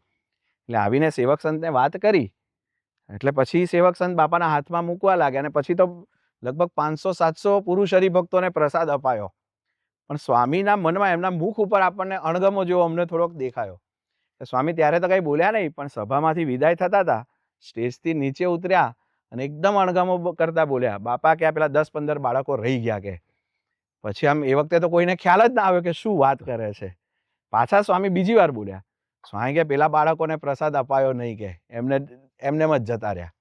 હવે આટલા બધા હરિભક્તોમાં કયા બાળકો રહી ગયા ક્યાં શોધવા? અને પાછા એ તો ચાલ્યા પણ ગયા. હવે બાળકને તો પ્રસાદ મળી ગયો, એને તેવી ખબર જ નથી કે મારે મહંત સ્વામી મહારાજને હાથે મળવાનું એને છે. તો આનંદ થઈ ગયો ને. એને તો આનંદ થઈ ગયો, પ્રસાદ મળી ગયો, પણ સ્વામીને એમના હસ્તે ન અપાય એનું દુઃખ, એમનો અણગમો એમના મનની અંદર રહી ગયું. પછી તો બાપાની માફી માંગી પણ છતાં એ અણગમો એમને પૂરો ન થયો. તો આવી રીતે આપણે જોઈએ કે એક એક બાળક એ કઈ રીતે રાજી કરવું એમના જીવની અંદર, મનની અંદર આપણને દેખાતો હોય છે. સ્વામી જ્યારે ગુરુપદે પધાર્યા અને 12 દિન હતો એટલે બધા બાળક કાર્યકરો અને સંતોએ એવું આયોજન કર્યું હતું કે સ્વામી એમના ઉતારામાંથી મંદિર દર્શનમાં આવે, મંદિર દર્શન કરીને પૂજામાં પધારે ત્યાં સુધી બે બે બાળકો એમનો હાથ પકડે બંને બાજુ, અને થોડા થોડા અંતરે ઘણા બધા બાળકોને લાભ મળે એવું આયોજન ગોઠવ્યું હતું. તો સ્વામી ઉતારામાંથી નીકળ્યા ને તો એક જોડ એવી હતી કે એક બાળક એકદમ મારા જેવું હતું, જાડું, અને એક બાળક સાવ પતલું હતું, એવી જોડ હતી. એટલે સ્વામીને આમ તો કેવું, તો બાપાના હાથ બંને બાળકોએ પકડ્યો હોય, પેલું જે મારા જેવું જાડું બાળક હતું ને, એ એની અલમસ્તાઈમાં ચાલતું હતું. એમ બાળકને તો ખબર નહીં કે મારે બાપાનો હાથ પકડવાનો એટલે સ્વામી ચાલે એવું ચાલવાનું. એ તો એને તેમ કે બાપાનો હાથ પકડવા મળ્યો કોને મળે, એટલે એના આનંદમાં આમ આમ ઝૂલતો ઝૂલતો ચાલતો હતો. એટલે એનો હાથ ફરે તો સ્વામી પણ એ સાથે સાથે હાથ ફરે, સ્વામી આમ જુએ બંને બાજુ, સ્વામી ખૂબ હસતા હતા. એટલે સેવક સંતોએ નોંધ કરી કે બાપા બહુ એમને બહુ ગમ્યું આ. એટલે પછી એ બાળકને શોધી રાખ્યો હતો કે કોણ હતું એમ. પછી એ બાળક પૂરી થઈ પૂજા અને સ્વામી પાછા ઉતારે પધાર્યા, ત્યાં બાળકને લાઈને ઊભો રાખ્યો. સ્વામી આમ ગોલ્ફ કારમાંથી ઉતર્યા ને એને જોઈને સ્વામી એકદમ હસી પડ્યા. સ્વામી કે બહુ મસ્ત છે કે આ. તો જો એક બાળકને પણ, હવે એને તો બાળ સહજ ક્રિયા કરી, પણ સ્વામી એની નોંધ લીધી. હવે બાળકને જ્યારે ખબર પડી કે બાપા મારી આ ક્રિયા જોઈને રાજી થયા, તો એને જીવનભર આ સ્મૃતિ રહી ગઈ. પછી એક એવો જ પ્રસંગ બન્યો કે સ્વામી સવારે ઘનશ્યામ મહારાજના ખંડમાં મંદિરમાં દર્શન કરતા હતા, અને એક નાનું બાળક હતું. હવે એની હાઈટ નાની, ઉંમર ઓછી, એટલે નાનું બાળક ત્યાં ઊભું હતું. અને બાપાએ જોયું, એટલે બાપાની ઈચ્છા હતી કે એને મારે આશીર્વાદ આપવા છે. હવે બાપાને આશીર્વાદ આપવા છે, એમને એમ નમવું પડે થોડા. એટલે ત્યાં એક સંત ઊભા હતા, એમણે સમય સૂચકતા વાપરી અને બાળકને ઊંચો કરી લીધો. તો સ્વામી જેટલા પેલા બાળક પર રાજી થયા ને, એટલા સંત પર રાજી થયા કે મારે આશીર્વાદ આપવા હતા, તમે એમાં મને સહાય કરી. તો જો ક્રિયા આમ આપણે લૌકિક રીતે વિચાર બહુ નાની નાની ક્રિયા છે, પણ સ્વામીના મનની અંદર કેટલા બધા બાળકોને એમની આત્મીયતા છે આપણને આમાં દેખાય. પછી એવા યુવકોના પ્રસંગ છે. એક યુવક છે અહીંયા અમારે, તો સ્વામીની સવારે જે ત્યારે હરિકૃષ્ણ મહારાજ હતા, ત્યારે આપણે અક્ષર પુરુષોત્તમ મહારાજ છે, એ પૂજામાં આપણે મૂકીએ છીએ પાટ ઉપર, એનું સ્ટેન્ડ બનાવ્યું હતું. હવે હૃદય આકારનું એણે હાથે બધું સ્ટેન્ડ બનાવ્યું હતું. તો ત્યાં આગળ બાપા પૂજામાં બિરાજમાન થયા ને, એમણે જ્યારે પહેલી આમ હરિકૃષ્ણ મહારાજ લાવીને પૂજામાં મૂક્યા, સ્વામી જોઈને આમ હજી તો બાપા માળા ચાલુ કરતા હતા, અને એમણે સેવક સંતને બોલાવ્યા, એટલે પૂજા સંચરિત સ્વામીને બોલાવ્યા. સ્વામીએ ચાલુ પૂજામાં પૂછ્યું કે બાપા કે આ કોણે બનાવ્યું છે? એટલે સેવક સંતે કીધું કે બાપા એક યુવક છે, એમણે બનાવ્યું છે. એટલે કે અહીંનો છે? તો કે હા. સ્વામી કે બહુ સરસ બનાવ્યું છે. હવે આવું દ્રશ્ય પૂજામાં સ્વામી પૂછે, આવું કદાચ ક્યાંય બન્યું નહીં હોય. પણ પેલા યુવકની એવી ભક્તિ, એણે ભક્તિ સભર બનાવ્યું હતું. પછી તો યુવકને આશીર્વાદ આપવા માટે જ્યારે બાપા પૂજા પૂરી થઈને પછી લાવ્યા, સ્વામી કે બહુ બહુ હૃદયના ભાવથી બનાવ્યું છે, એટલે કે ધબકતું હૃદય હોય ને એવું લાગે છે. આવી રીતે સ્વામીએ એ યુવકને ત્યાં આગળ સ્મૃતિ આપી. તો આવા તો ઘણા બધા પ્રસંગો આપણે જોઈએ કે બધા યુવકોના જીવનમાં, બાળકોના જીવનમાં પણ સ્વામીએ રસ લીધો છે. તમને કદાચ ખ્યાલ હોય તો એક નાનો અમથો બાળક ત્યાં આપણે જૂનું મંદિર છે ત્યાં બદામવાડીમાં એ આવેલો, અને સ્વામીને જોઈને એને દંડવત પ્રણામ કરેલા ત્યાં આગળ, બરાબર. અને એના શરીર, એનો લહેંગો ને જબ્બો હતો ને, એના પર બધી ધૂળ ને બધું લાગી ગયેલું. તો સ્વામી એ જયસવણ તો કર્યા, પણ સ્વામી વાંકા વળીને એનો જબ્બો ને લહેંગો સાફ કર્યો. હા, એ બધાએ જોયું કે સ્વામી એ છોકરાની ભક્તિ તો હતી જ, પણ એનો બિચારાનો સફેદ આમ ગણવેશ હતો, એ પણ સ્વામીએ સાફ કરી આપ્યો. કેટલી બધી આત્મીયતા. એક નાના નાના છોડમાં પણ એને પોષણ આપવું. અને એ છોકરો આજે પણ મોટો થયો છે, આજે એન્જિનિયર થયો છે, પણ એ હજુ યાદ કરે કે મને એને સ્મૃતિ ચિરંજીવ રહી ગઈ. એ બહુ મોટી વાત. એમ કરીને જે બધા બાળકોને પોષણ આપ્યું ને, એને લઈને અત્યારે બાળકો અધ્યાત્મ માર્ગમાં આ જમાનાની અંદર પણ કેટલા આગળ વધ્યા છે, એની પણ આપણને ઘણી બધી સ્મૃતિ થાય. એક પ્રસંગ મને યાદ આવ્યો કૃણાલભાઈ, કે સ્વામી છે ને કેવી રીતના આત્મીયતા કરે છે એનો પ્રસંગ. જ્યારે સદગુરુ તરીકે અહીંયા હતા ત્યારે સ્વામી એ ગામડે બહુ ફરતા, અને બધા હરિભક્તો છે એ સાથે સ્વામીની સાથે વિચરણમાં પણ જતા. એમાં એક વાઘછીપાના હરિભક્ત, એ પણ સ્વામી સાથે બહુ બધાના નામથી ઓળખે મોહન સ્વામી મહારાજ. હવે થયું એવું કે સત્સંગમાં થોડોક એ ભાઈને થોડોક આમ કુસંગ તો નહોતો, પણ થોડા સત્સંગમાં પાછા પડી ગયા, અને 2-3 દિવસ મોહન સ્વામી મહારાજ રોકાયા, પણ એ હરિભક્ત દેખાયા નહીં. એટલે પછી સ્વામીએ કીધું કે પેલા હરિભક્ત છે, નામ દઈને કીધું કે હરિભક્ત દેખાતા કેમ નથી કે. એટલે એક હરિભક્તે કીધું કે સ્વામી થોડુંક મન બિચારાનું પાછું પડી ગયું છે, થોડીક આમ ફેમિલીમાં તકલીફ થઈ, એટલે આમ જરા મન ઊંચું થઈ ગયું છે બિચારાનું. બાકી સત્સંગ તો એમનો દ્રઢ છે, પણ મંદિરમાં નથી આવતા. સ્વામી કે એમને કહો કે મોહન સ્વામી તમને યાદ કરે છે. અને એ યુવક મોટરસાઇકલ લઈને એના ગામે ગયા અને સ્વામીને કીધું કે તમને મોહન સ્વામી યાદ કરે છે. લગભગ 1.5 વર્ષથી એ મંદિરમાં નહોતા આવતા. મંદિરમાં સંતો પ્રત્યે સત્સંગ પ્રત્યે સન્માન, પણ બધું ધીરે ધીરે પેલો શારીરિક અને પારિવારિક અશાંતિ હતી, એને કંઈ અભાવ કે એવું કંઈ નહોતો આવ્યો, પણ થોડા સત્સંગમાંથી પાછા પડી ગયેલા. સ્વામી જેવા એ હરિભક્ત આવ્યા ને, સ્વામી બેઠા હતા, ઊભા થયા અને એકદમ ભેટી પડ્યા, મારા દોસ્ત. સ્વામી એટલું બોલ્યા, મારા દોસ્ત. પછી સ્વામી ઊભા એની સાથે જે જ્યાં વિચરણ કરેલું એ બધું યાદ કરાવ્યું. અમે સંતોએ પણ એને ઘણું બધું સમજાવવા માટે પ્રયત્ન કરેલો, પણ એના પ્રોબ્લેમને અમે સોલ્વ નહોતા કરી શક્યા. પણ મોહન સ્વામી મહારાજ ખાલી એક આત્મીયતાથી શબ્દ બોલ્યા, મારા દોસ્ત આવ્યા, બસ. આજે સવારની વાત કરું છું ત્યારે પણ હું એમને મળીને આવ્યો છું. એના સત્સંગમાં કેટલો બધો એના આમ પ્રભાવ સ્વામીનો પડ્યો કે કલ્પના કરી શક્યો. છેલ્લે નાની વાત કરી દઉં કે જે તમે સ્વામી કહો ને કે સ્વામી આત્મીયતા કેવી રાખી છે પ્રમુખ સ્વામી મહારાજ, મહંત સ્વામી મહારાજે. અને સ્વામી સાથે આદિવાસીઓ કેટલા બધા ઓતપ્રોત હતા કે પોતાના નાના પ્રશ્નો છે ને એ પણ સ્વામીને પૂછતા એ લોકોને સંકોચ નહોતો થતો. એક પ્રસંગ તમને કહું કે નાના પોંડાના એક હરિભક્ત, એણે બાપાને પત્ર લખ્યો પ્રમુખ સ્વામી મહારાજને, આદિવાસી, કે સ્વામી મારી પાસે ટેમ્પો છે પણ ડ્રાઈવર નથી મળતો. એણે પ્રમુખ સ્વામી મહારાજને પત્ર લખ્યો. એટલે સ્વામીએ વાંચ્યું એડ્રેસ, નાના પોંડા, જિલ્લો વલસાડ. એટલે પ્રમુખ સ્વામી મહારાજે ધર્મચરણ સ્વામીને કીધું કે વિવેક સ્વરૂપ સ્વામીને ફોન જોડો, આપણે એમને વાત કરવી છે. એટલે ધર્મચરણ સ્વામી વિવેક સ્વરૂપ સ્વામીને વાત કરી કે નાના પોંડાથી એક હરિભક્તનો કાગળ આવ્યો છે, એ તમારા જ વિસ્તારમાં આવે. તો કે જિલ્લો વલસાડ, પણ એ ચિન્મય સ્વામીનો વિસ્તાર કહેવાય. તો કે એને જરા ડ્રાઈવરનો પ્રોબ્લેમ હતો. તો કે કંઈ વાંધો નહીં, સ્વામી કે આપણે ચિન્મયને જોડો. મને ફોન જોડ્યો. સ્વામીએ મારી સાથે વાત કરી. એ કે આ હરિભક્તોનો ફોન આવ્યો હતો અને એની પાસે ટેમ્પો છે. તો કે તું ઓળખે છે? મેં કહું હા સ્વામી, એને ઓળખું છું. તો કે એને ટેમ્પો છે? મેં કહું હા એની પાસે ટેમ્પો છે. તો કે એને ડ્રાઈવર નથી મળતો બિચારાને. તો કે ડ્રાઈવરનું શોધી આપને. હવે વિચાર કરો, એણે ખાલી પત્ર સ્વામીને ત્યાં લખ્યો. સ્વામીએ એને ડ્રાઈવર મળે એની વ્યવસ્થાને માટે વિવેક સ્વરૂપ સ્વામીને ફોન કર્યો. તો કે એ અમારો વિસ્તાર ન લાગે, એ અહીંયાનો વિસ્તાર લાગે. તો એ વિસ્તારમાં અને ડ્રાઈવરની સંશોધનની સેવા મને આપી. એક આદિવાસીએ નાના પોંડાના જ એણે પણ સ્વામીને કાગળ લખેલો. એણે ટેમ્પા સંબંધી જ કાગળ લખ્યો, મારો ટેમ્પો વારંવાર બગડી જાય, શું કરું? આપણે એમ કે વેચી માર, ગેરેજમાં બતાવો. હા ગેરેજમાં. પણ સ્વામી એને કેટલા ધીરજથી પત્ર લખ્યો કે તમારો ટેમ્પો આ રીતના વારંવાર બગડી જાય છે, એ સમાચાર વાંચ્યા તો કોઈક સારા મેકેનિકને બતાવો અને આ ટેમ્પો રિપેર થઈ જાય એવી વ્યવસ્થા કરજો. અને વારંવાર બગડતું હોય તો એક વખત રિપેર કરી અને થોડી ઓછી કિંમત આવે ને તો પણ તમે વેચી દેજો અને બીજો ટેમ્પો તમે લેજો. આટલા ધીરજથી સ્વામી એને પત્રનો જવાબ આપે ને સમાધાનકારી જવાબ. સમાધાન કરે. ભાઈ તારો ટેમ્પો છે, તું જોઈ લેજે. સ્વામી છે ને, આપણે કહે છે ને કે મોટા પુરુષ છે ને આપણા માટે આમ બધું જ કરવા માટે તૈયાર છે. દશરથનો પ્રસંગ તો આપણે બધાને ખબર છે કે 11:15 વાગે સ્વામી આરામમાં જવાની તૈયારી, બ્લેન્કેટ હાથમાં આમ લઈને આમ ઓશિકા પર આટલા ધડી ગયા હતા.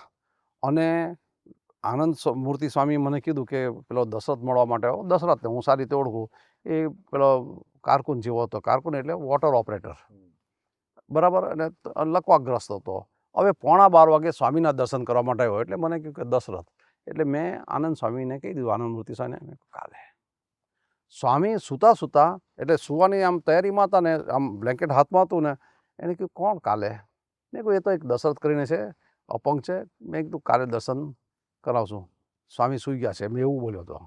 સ્વામી કે હું ક્યાં સૂતો છું? 11:15 વાગે હું ક્યાં સૂતો છું?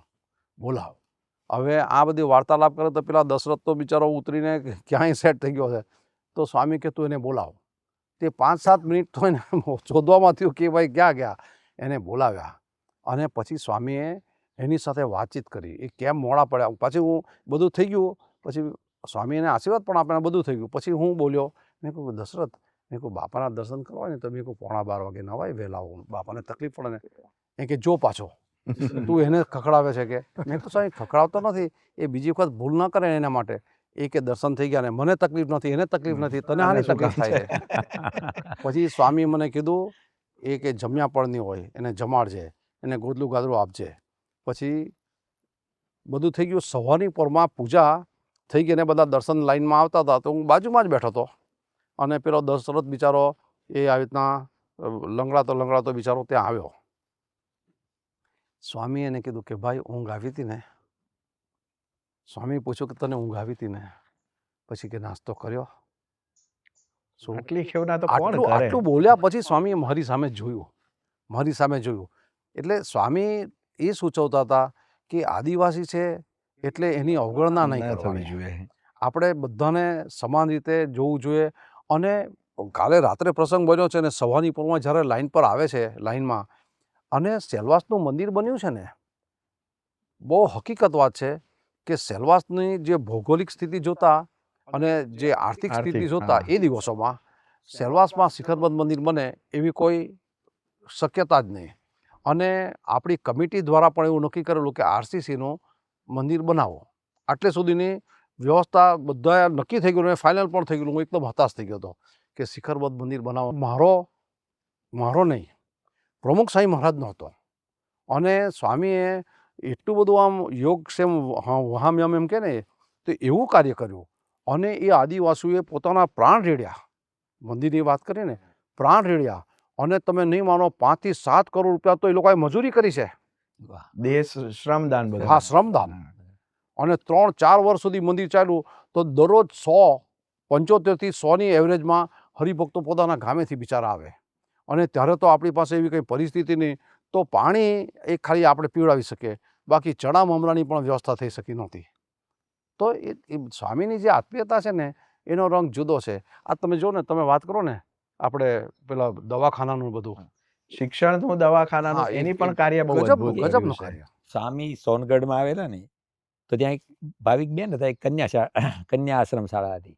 એટલે એની ઈચ્છા હતી પ્રમુખ સ્વામી મહારાજ આવે એટલે કોઈ કાર્યકર્તાઓ દ્વારા પછી સ્વામીનું ત્યાં આયોજન થયું અને સ્વામી ત્યાં ગયા, બધું થયું. એ વખતે પ્રમુખ સ્વામી મહારાજે વિચાર કરી લીધો કે મારે ઉકાઈમાં આવી એક કુમાર છાત્રાલય કરવી છે. અચ્છા. વર્ષો પહેલા. અને પછી સ્વામી ત્યાં છાત્રાલય તો કર્યું, પણ એ વખતે પતરાનું બધું હતું એટલે ચાલ્યું. પછી પણ ભાઈ 94માં સ્વામીએ નક્કી કર્યું ભાઈ આપણે વ્યવસ્થિત કરી દેવી, એટલે આરસીસીની આમ તેમ સરસ રીતે બાંધકામવાળી એ થઈ ગઈ. અને 94માં પ્રમુખ સ્વામી મહારાજ આવ્યા. એટલે સ્વામી આવ્યા. હવે અમે એ વખતે બાપાની જોડે સ્ટાફમાં જ હતા, તો અમે વહેલા ગયા. તો પહેલા સ્વામી કહેતા વહેલા આવી જાય રસોઈ બનાવવાની, આમ તે કૃષ્ણ વલ્લભ સ્વામી પૂર્વ તૈયારી માટે. તો ત્યાં ગયા. સ્વામીના રૂમમાં જોયું તો નીચે ફ્લોરિંગ નહીં, સાઈડમાં પ્લાસ્ટર નહીં. તે અમે તો કૃષ્ણ વલ્લભ સ્વામીને કીધું, એ રસોડામાં ગયા. મેં કીધું સ્વામી આમાં ક્યાં સ્વામી ઉતરે? મને કે જે હોય અહીંયા જ વ્યવસ્થા કરો, એ સ્વામી બીજે નહીં જાય. સ્વામીએ નક્કી કર્યું છે અહીંયા જ રોકાશે, એમના બાળકો સાથે જ રોકાવું છે. તો પછી તો અમે શું, દિવાલોમાં ચાદરો લગાડી દીધી, નીચે બ્લેન્કેટ જેવું પાથરી દીધું, અને ત્યાં સ્વામી રોકાણા. યોગેશ સ્વામી, તમે કદાચ આ વાત કરીને, સોરી ઇન્ટરપ્ટ કર્યા, કે એ જે છાત્રાલયનું બિલ્ડિંગ બની છે ને, નડિયાદ છાત્રાલય છે ને એ જ કોપી છે. એટલે સ્વામીએ નડિયાદમાં તો કેવું સ્ટાન્ડર્ડ બનાવ્યા, અને મોટું શહેર કહેવાય. શહેર કહેવાય, તો શહેરના સ્ટાન્ડર્ડનું છાત્રાલયની છાત્રાલય ભેટ બનાવ્યું. એ બહુ મોટી વાત. એ અને પછી બીજે દિવસે સ્વામી જોવા નીકળ્યા. સ્વામી પૂજા કરી લીધી, ઉકાળા પાણી પછી જોવા નીકળ્યા. તો કૈલાસભાઈ ત્યાં વર્ષોથી સેવા આપે છે, બહુ 88 થી. તો એ સાથે હતા. અને સ્વામી જોતા નીકળે. શિયાળાના દિવસો હતા. સ્વામીએ જોયું તો બાળકોના બધા ડબલ બેડ પ્લાન હતા, એમાં લોકોના માટે ઓઢવા માટેના બ્લેન્કેટ પણ હતા. તે સ્વામી તરત બ્લેન્કેટ ઉપર હાથ ફેરવ્યો અને સ્વામીએ તરત કીધું કે કૈલાસ આ કોને બાળકો માટે છે? કે હા બાપા. સ્વામી આ તો થોડું બરછડ છે અને બાળકોના ગાલ તો બહુ હજી નાના હોય, એટલે કોમળ હોય, એટલે કે એને વાગશે, એટલે કે આને છે ને કવર કરાવી દે છે. હવે સ્વામી ત્યાં બધા સાથે હતા, એ બધા વિચાર તો બાકી આપણે ધાબળો એટલે વિચાર એવો છે કે ધાબળો એટલે બરછટ જ હોય, ઠંડી ન લાગવી જાય. પછી ત્યાંથી સ્વામી ફરતા રસોડામાં લઈ ગયા. એટલે રસોડામાં એ બધું જોયું. પછી સ્વામી તરત પાછું પૂછ્યું કૈલાસભાઈને કે કૈલાસ આ બાળકોને દૂધ કેવી રીતે આપો છો? તો એમને જે વખતે તો હજી શરૂઆત હતી, ત્યાં કોઈ આજુબાજુ કંઈ એવું યોગદાન આવે એવું નહીં. લઈને કીધું સ્વામી પાવડરનું દૂધ બનાવીને આપી. સ્વામી કે આ બધા ઉગતું લોહી કહેવાય, અને એ લોકોને છે ને થનગડાટવાળા હોય એને છે ને દૂધ સારું આપણે આપવું. એ કે ગમે તેમ કરી વ્યવસ્થા કરશું, પણ તમે છે ને સારું દૂધ આપજો. સ્વામી એવું બોલ્યા હતા કે મોંઘું પડે તો મોંઘું, પણ છોકરાને તો તાજું દૂધ આપવું જોઈએ. એટલે સ્વામી એને તો કેવું છે કે ભાઈ ઘણી વાર આદિવાસી માટે છાત્રાલય કર્યું ને લોકો આશ્રમ શાળા, અમે તો 8 વર્ષથી છીએ જોઈએ છીએ. આદિવાસી બાળકોને જમાડવાની વ્યવસ્થા નથી હોતી. ચલાવે જ ખરું બધા લોકો, પણ એવું પણ સ્વામી ખાલી ચલાવવાનું એટલું નહીં, સારું વાંધો નહીં, એની વ્યવસ્થા છોડી પછી દીધું એવું નહીં એમ. એના માટે સારામાં સારી વ્યવસ્થા કરવાની ભાવના. તો એ દરેક ઉપરથી બાળક આપણને દેખાય, એની અંદર યોગ્ય રીતે સચવાય. સચવાય. એની દરકાર અને બરાબર આજે અમે જોઈએ છીએ કે બાળકો ઘરે જઈને આવે, હવે આ તો અત્યારે તો યુગ થઈ ગયો, 21મી સદી આવી ગઈ, તો એ બાળકો ઘરે આવે ને એટલે બધાને પગમાં દોરા હોય, એટલે અમે સહેજે પૂછીએ, કારણ કે બધાને પ્રસાદ આપતા એમ તેમ, એટલે પૂછું કે બાળકને કે બેટા દોરો કેમ બાંધ્યો? એ કે સાહેબ ઘરે ગયો ને તાવ આવ્યો હતો એટલે દોરો બાંધી દીધો. હવે આજની તારીખે તાવ આવ્યો તો એવું નહીં, પણ દવા લેવા જઈએ. તો એ વખતે સ્વામી 2010માં સ્વામી બાપાએ ફરતું દવાખાનાની શરૂઆત અહીંયા કરાવી, 2010 દશેરાના દિવસે. તે ત્યારથી આજ સુધીમાં રોજ અત્યારે એવરેજ 80 થી 120 જેટલી ઓપીડી રોજની થાય. એટલે આખા વર્ષની ગણો તમે અત્યાર સુધીની ગણો તો 3 લાખ કરતા આપણે તો વધારે ફરતું દવાખાનું છે ફરતું ને. દવાખાનું. અને દર અઠવાડિયે એ લોકો 30 ગામોનો સંપર્ક કરે. એટલે દરરોજનું એક અચ્છા. થયું ને, હા. સોરી, અઠવાડિયામાં 30 ગામ. અઠવાડિયાના 30 એટલે 5-6 દિવસ એટલે પાછા એવું કેવું છે કે ડોક્ટર બી એવા ભાવનાવાળા છે ને કે એને એવું નહીં કે ભાઈ આમાં જઈને આવે પછી અહીંયા આવ્યો તો અહીંયા બી સેવા કરે. સંતો વળી કંઈક સ્વામી અહીંયા પ્રતિષ્ઠા છે ત્યાં જવાનું, વળી કંઈક આશ્રમ શાળામાં ત્યાં જઈ આવો તો ત્યાં જઈ આવે. એટલે સ્વામી બાપાની જે ભાવના છે ને એ ભાવના ઉદ્ધત ભાવના કે ભાઈ આ લોકોને બી આપણે સારી દવા આપીને આજે હજારો લોકો એનો લાભ લેતા થઈ. અને છેવાડાના માનવી સુધી આ બધી અને વ્યવસ્થા પહોંચે. આમાં કેવું છે, અંધશ્રદ્ધાની તમે વાત કરીને કે એ લોકો દવાનો એને કોન્સેપ્ટ જ નહીં. એ લોકોને એમ જ કે ભાઈ આવું અમારે સેલવાસની અંદર દાદરાનગરમાં ઘરે ઘરે બુવા બધા ધૂણે, એટલે તમે થાકી જાઓ, તમે આમ થાય કે શું કરશે. ઘણી વખત તો આમ બધા એટલા બધા દોરા બાંધ્યા હોય, લાલ પીળા કાળા જેટલા સપ્તરંગી બધા જ હોય, પછી કંઈ કે ધાતુની પનોતી ને આ પનોતી ને તે પનોતી, તો લોકો બિચારા અંધશ્રદ્ધામાં. અને ભુવા છે ને એ ભગત, અમારે ત્યાં બાજુમાં સેલવાસમાં જૂનું મંદિર છે ને ત્યાં એક ડૉક્ટર શુક્લા રહેતા હતા, તો એ બધા સાયકોલોજી જાણતા, એ દવા આપે, આયુર્વેદિક ડૉક્ટર હતા પણ દવા આપતા.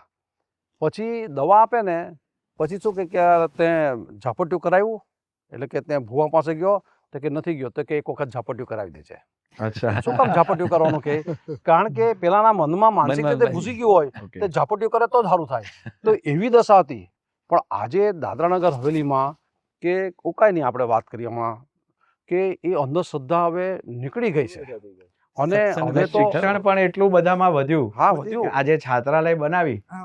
વધી ગયું એના કારણે કે બાપા એટલી ખેવના કરી, બરોબર, દૂધથી માંડીને ધાબળાથી માંડીને બાપાએ ખેવના કરી. એટલું જ નહીં, બાપાએ ત્યાં સુધી વાત કરી બાળકોને સારું ભોજન મળે એ પણ બાપાએ વ્યવસ્થા કરી. ખાલી આપવાનું નહીં, સારું ભોજન. તો અત્યારે બપોરે દાળ ભાત શાક રોટલી વ્યવસ્થિત, પાછું જે મોટા મોટા માણસો જમતા હોય ને એવી રીતે બાળકોને દાળ ભાત શાક રોટલી આપવામાં આવે છે. સાંજે પણ વ્યવસ્થિત ભોજન હોય પાછું. પછી મહિનામાં ફીસ્ટ હોય પાછું, સવારે નાસ્તો રોજ. સવારે નાસ્તો હોય. પછી હવે આટલું તો એના ઘરમાં પણ ના હોય ન પાછું. હોય. સમજ્યા? જે ઉકાઈમાં જે વ્યવસ્થા છે ને એવી વ્યવસ્થા એના ઘરમાં ના હોય, કારણ કે ઘરમાં ઊભું રહેવા માટે જગ્યા ના હોય. અને અહીંયા બંગલા જેવી આલીશાન વ્યવસ્થા છે. પાછું શૈક્ષણિક સહાય પણ સ્વામી તો બહુ નોટબુકની વાત કરો હા, સ્વામી. આપણે ઉકાઈમાં જે આદિવાસી બાળકો છે, જે ગામડા છે બધા, લગભગ 145 ગામડા છે, સોનગઢ તાલુકાની છે. તો આદિવાસી બાળકો ભણે એના માટે આપણે લગભગ 25,000 કરતા વધારે આપણે ઓહો. બાળકોને નોટબુક આપણે આપીએ છીએ દર વર્ષે. દર હા, વર્ષે. અને વસ્ત્ર વિતરણ તો 24 કલાક ચાલુ જ. દર વર્ષે ચાલુ જ હોય છે પાછું. મહિના. અવિરત. બારે એ મહિને. પછી કોઈનું ઘર તૂટી ગયું હોય, કંઈક બીજું કોઈ નુકસાન થયું હોય તો આપણે એને પત્ર આપવાના, બીજું આપવાનું, એ પણ આપણે એટલે મદદ સંસ્થા ચાલુ દ્વારા છે. આ બધી સંસ્થા પણ દ્વારા. હા, ચાલે એ છે. આર્થિક સહાય એટલે બધી ચાલુ છે. અધ્યાત્મ અને એની વ્યવહાર બંનેનું ધ્યાન આપણે સંસ્થાને સત્પુરુષ બંને આ વિચાર ઉત્કૃષ્ટ રીતે રાખે છે. આમ કૃણાલભાઈ, આમ આપણે જોઈએ ને તો એક વાત તો સ્પષ્ટ થાય છે કે પ્રમુખ સ્વામી મહારાજ, મહંત સ્વામી મહારાજે અહીં જે આ એરિયાની અંદર કાર્ય કર્યું છે એ અદ્ભુત છે. આજે આપણે કોઈની ટીકા નથી કરતા, પરંતુ મોટા મોટા સેન્ટરોમાં બધાને કાર્ય પ્રવૃત્તિ કરવાનો આમ ઉત્સાહ અને ઉમંગ હોય, પણ જ્યારે આમ સંતોની પણ અછત હોય ત્યારે આપણી સંસ્થામાં ખાલી આદિવાસીને ઉત્કર્ષને માટે ઓછામાં ઓછા 30 થી 40 સંતો મહિલા છે જે આજીવન આ જ કાર્ય કરી રહ્યા છે. એની પાછળનો મોટિવ શું છે? તો કે આદિવાસીનું કલ્યાણ થાય, એ લોકોના જીવનમાં સદાચાર આવે, એક ધર્મના માર્ગે જાય, અંધશ્રદ્ધામાંથી લોકો દૂર થાય, એ લોકોને શૈક્ષણિકની તમે દૃષ્ટિએ જુઓ કે પછી શારીરિકની તમે દવાખાનાની વાત કરીએ તો શારીરિક ભૌતિક રીતે આજે એટલા બધા આમ પેલા સબળ બની ગયા છે કે આપણે કલ્પના ન કરી શકાય. એક વખત ડૉક્ટર સ્વામીને હું પધરામણી માટે લઈ ગયો હતો. તો 2-3 આદિવાસી ભાઈઓને ત્યાં પધરામણી કરાવી. તો મોટા બંગલા જેવા ઘર.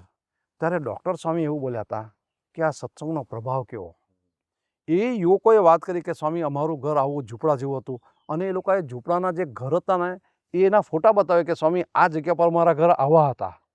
ને ડૉક્ટર સ્વામી આમ જોયું તો ડૉક્ટર સ્વામી કે ઓહો, કે અમારે નવરંગપુરા અમદાવાદની અંદર એવા ઘર નથી, એવા બંગલા નથી, એવા આદિવાસીના બંગલા વિસ્તારની થયા. અંદર અત્યારે એનું છે. કારણ શું છે કે એ લોકોને ટાઈમ મેનેજમેન્ટ, મની મેનેજમેન્ટ કે લાઈફ મેનેજમેન્ટ એનો આખો કોર્સ વ્યવસ્થિત રીતે સ્વામીએ આપ્યો છે, મહંત સ્વામી મહારાજ આપ્યો છે. મેં તમને કીધું ને કે 25 વખત સ્વામી અહીં પધાર્યા. આ તો મેં જ્યારે બરાબર વ્યવસ્થિત કેલ્ક્યુલેશન કર્યું, હમણાં હું લખી રહ્યો છું પુસ્તક, તો એની અંદર મેં જોયું તો સ્વામી આટલી વખત આવ્યા છે. મહંત સ્વામી પણ એટલી અગણિત રીતે અહીંયા આવ્યા છે. હા. ઈશ્વરચરણ સ્વામી ગણો કે વિવેક સાગર સ્વામી કરો, શ્રીહરિ સ્વામી કોઠારી ગણો, બાપા છે. કોઠારી બાપા છે, ત્યાગવલ્લભ સ્વામી જ્યારે કોઠારી બનાવવામાં આવ્યા ને ત્યારે સિલીની અંદર વિચરણ કરતા હતા. અહીંયા આગળ. હા, અટ્ટાદામાં જ્યારે કોઠારી બનાવ્યા ત્યારે સિલીમાં વિચરણ કરતા હતા. તમે વિચાર કરો કે આ સંતોએ આમ પ્રાણ પાથી દીધા છે. આજે નાણ પ્રસાદ સ્વામી આવી જ ગણો. ગાથા બધે હા, આપના વિસ્તારમાં પણ હશે જ આવી. કાંઈની અંદર પણ બહુ સંતોએ બહુ કાર્ય કર્યું છે. સંતોએ મહેનત કરી, અને અત્યારે પણ બધા સંતો છે બધા મહેનત કરી રહ્યા છે. એના કારણે બધા આદિવાસી ભાઈઓ પોતે આભાર માને છે કે સ્વામી અમને સત્સંગ મળી ગયો, એના કારણે અમારા મકાન પાકા થઈ ગયા, અમારા બાળકો ભણી ગયા. એ લોકો સંતોનો પણ બાપાનો ખૂબ જ આભાર માને છે. આ ખાલી ફક્ત આદિવાસીના વિસ્તારની વાત કરીએ. હવે જો આ તિથલ છે ત્યાં તો બધા ટંડેલ ભાઈઓ છે. તો ટંડેલ ભાઈઓ એટલે એ તો માછીમારનું જ કામ કરતા હોય. હવે એ ટંડેલ ભાઈઓમાં પણ આમૂલ પરિવર્તન આવી ગયું. પોતાનો બાપ દાદાનો ધંધો છોડી દીધો, અને માછલા સત્સંગને પકડવાનો, માર્ગે માછલા ખાવાનો, બધા અને સત્સંગને માર્ગે ચાલ્યા ગયા. આજે ઉકાઈની આજુબાજુ પછી અત્યારે તો ઘણા કાર્યકર્તા એવો છે કે રોજ સાંજ પડે એટલે સત્સંગ કરાવવા નીકળી પડે. હવે એ પોતાને સત્સંગ થયો તો એને એવું થયું કે ભાઈ સ્વામી બાપાનો મને યોગ થયો છે અત્યારે વર્તમાન કાળે મહંત સ્વામી મહારાજનો, તો એનો યોગ બીજાને થાય. અને આ છાત્રાલય કર્યું તો છાત્રાલયમાં હવે મહંત સ્વામી મહારાજે તો સત્સંગ દીક્ષા ગોખાવડાવવાની વાત કરી. હવે અહીંયા જ્યારે એડમિશન લેવાનું હોય ત્યારે હું નવો શરૂઆતમાં આવ્યો 8 વર્ષ પહેલાં, મેં કૈલાસભાઈને પૂછેલું બાળકોને લો ત્યારે શું તમે ઇન્ટરવ્યૂ પૂછો? એ કે કશું નહીં, સ્વામિનારાયણ પ્રકાશ આપી અને કંઈ ગુજરાતી વાંચો. મેં કહું 9માં ઇન્ટરવ્યુમાં આવું? એ કે એને બીજું કંઈ આવડતું જ નથી, બીજું કંઈ. મેં કહું વિજ્ઞાન સાયન્સનું કંઈ? એ કે વાંચતાય ન આવડતું હોય તોય આપણે તો લેવાના જ હોય. હવે એવા બાળકોમાંથી ડોક્ટરો થાય, એન્જિનિયર થાય, અને આ એ તો મહંત સ્વામી ચમત્કાર, મહારાજ આમૂલ પરિવર્તન. આજ્ઞા કરી તો 24 જેટલા બાળકોએ સત્સંગ દીક્ષા મુખપાઠ કર્યો. ઓહો. હવે જે આદિવાસી ગુજરાતી વાંચતા નથી આવડતું. મને તો કહેવાનો મતલબ ઘણા કે બધા સ્વામી આવું બધું પરિવર્તન સ્વામીની દયાથી મહંત સ્વામી મહારાજ, પ્રમુખ સ્વામી મહારાજના હું વિચારથી એમની થયું. શુદ્ધ ભાવના, એમનો હેતુ. એટલે હવે પરિવર્તન- તમે જુઓ કે અહીંયા જે માનો કે આરોગ્ય સેવાની સ્વામીએ વાત કરી કે ફરતું દવાખાનું છે, આટલા ગામોમાં વિતરણ થાય છે, કે એક અઠવાડિયામાં 30 ગામોમાં આવી દવા અપાય છે. પણ ઘણી વખત એવું બને, સેલવાસની હું તમને વાત કરું, કે ઘણી વખત એવા બિચારા અસાધ્ય રોગ જેવા હોય, તો સ્વામીએ અમને સંતોને ભલામણ કરી હોય કે અમને ત્યાં મુંબઈ મોકલજો, અમને સુરત મોકલજો, એનું સ્વાસ્થ્ય કેમ છે, શું છે. તો આવા એક્સપેન્સિવ જે પ્રોજેક્ટ હોય એમાં પણ સ્વામીએ અને આપણે સહાય કરી છે. પરિવર્તન ક્યાં સુધી આવ્યું છે? હવે એ ટોયલેટ કે પછી પાણી ના લેતા હોય, જેને ડાબો જમણો એને ખબર ખબર જ નથી, ન હોય. 9મા ધોરણમાં જે આવ્યો હોય એને ગુજરાતી સામાન્ય વાંચતા ના આવડે, હવે એ છોકરો ડોક્ટર બને, આઈએએસ બને, કલેક્ટર બને, એ સામાન્ય જેવી તે વાત નહીં કહેવાય. અને પછી સત્સંગ કરીને કરાવડાવે. અત્યારે 2 છોકરા એવા જેને સ્વામીના જીવમાં એમનો ભાવના હા. એવી છે, હા આ બધા ભગવાનને માર્ગે આવ્યા તો એમને કેમ કરીને હું હજી ભગવાનમાં એમનું જોડાણ થાય, એમનું આધ્યાત્મિક ઉન્નતિ તો થાય જ, ભૌતિક ઉન્નતિ. ભૌતિક ભૌતિક ઉન્નતિ ઉન્નતિ. કઈ રીતે થાય, આ વિચાર એમના જીવની અંદર આપણને દેખાય છે. એવા ગુણાતીત સત્પુરુષ આપણને મળ્યા કે જેમણે છેક છેવાડાના માનવીની આટલી બધી ખેવના કરી અને આટલો દુર્લભ સત્સંગ આપણને આપ્યો છે. એવા ગુણાતીત સત્પુરુષ પરમ પૂજ્ય પ્રમુખ સ્વામી મહારાજ અને વર્તમાન કાળે મહંત સ્વામી મહારાજનો આપણે જેટલો આભાર માનીએ એટલો ઓછો છે. એટલો ઓછો છે. સાચી વાત એમના છે. ગુણો, એમનું ઋણ ક્યારે આપણે ચૂકવી શકીએ એમ છે નહીં, પણ છતાં તો આપણને આવા પ્રસંગો દ્વારા ખબર પડે કે સ્વામી આવા વિસ્તાર, દુર્ગમ વિસ્તારમાં પણ કેટલું કાર્ય કર્યું છે. એવા સંતની આપણે પ્રાપ્તિ થઈ છે, આપણા બહુ મોટા ભાગ્ય છે. આપણે સ્વામીનો આભાર માનીએ.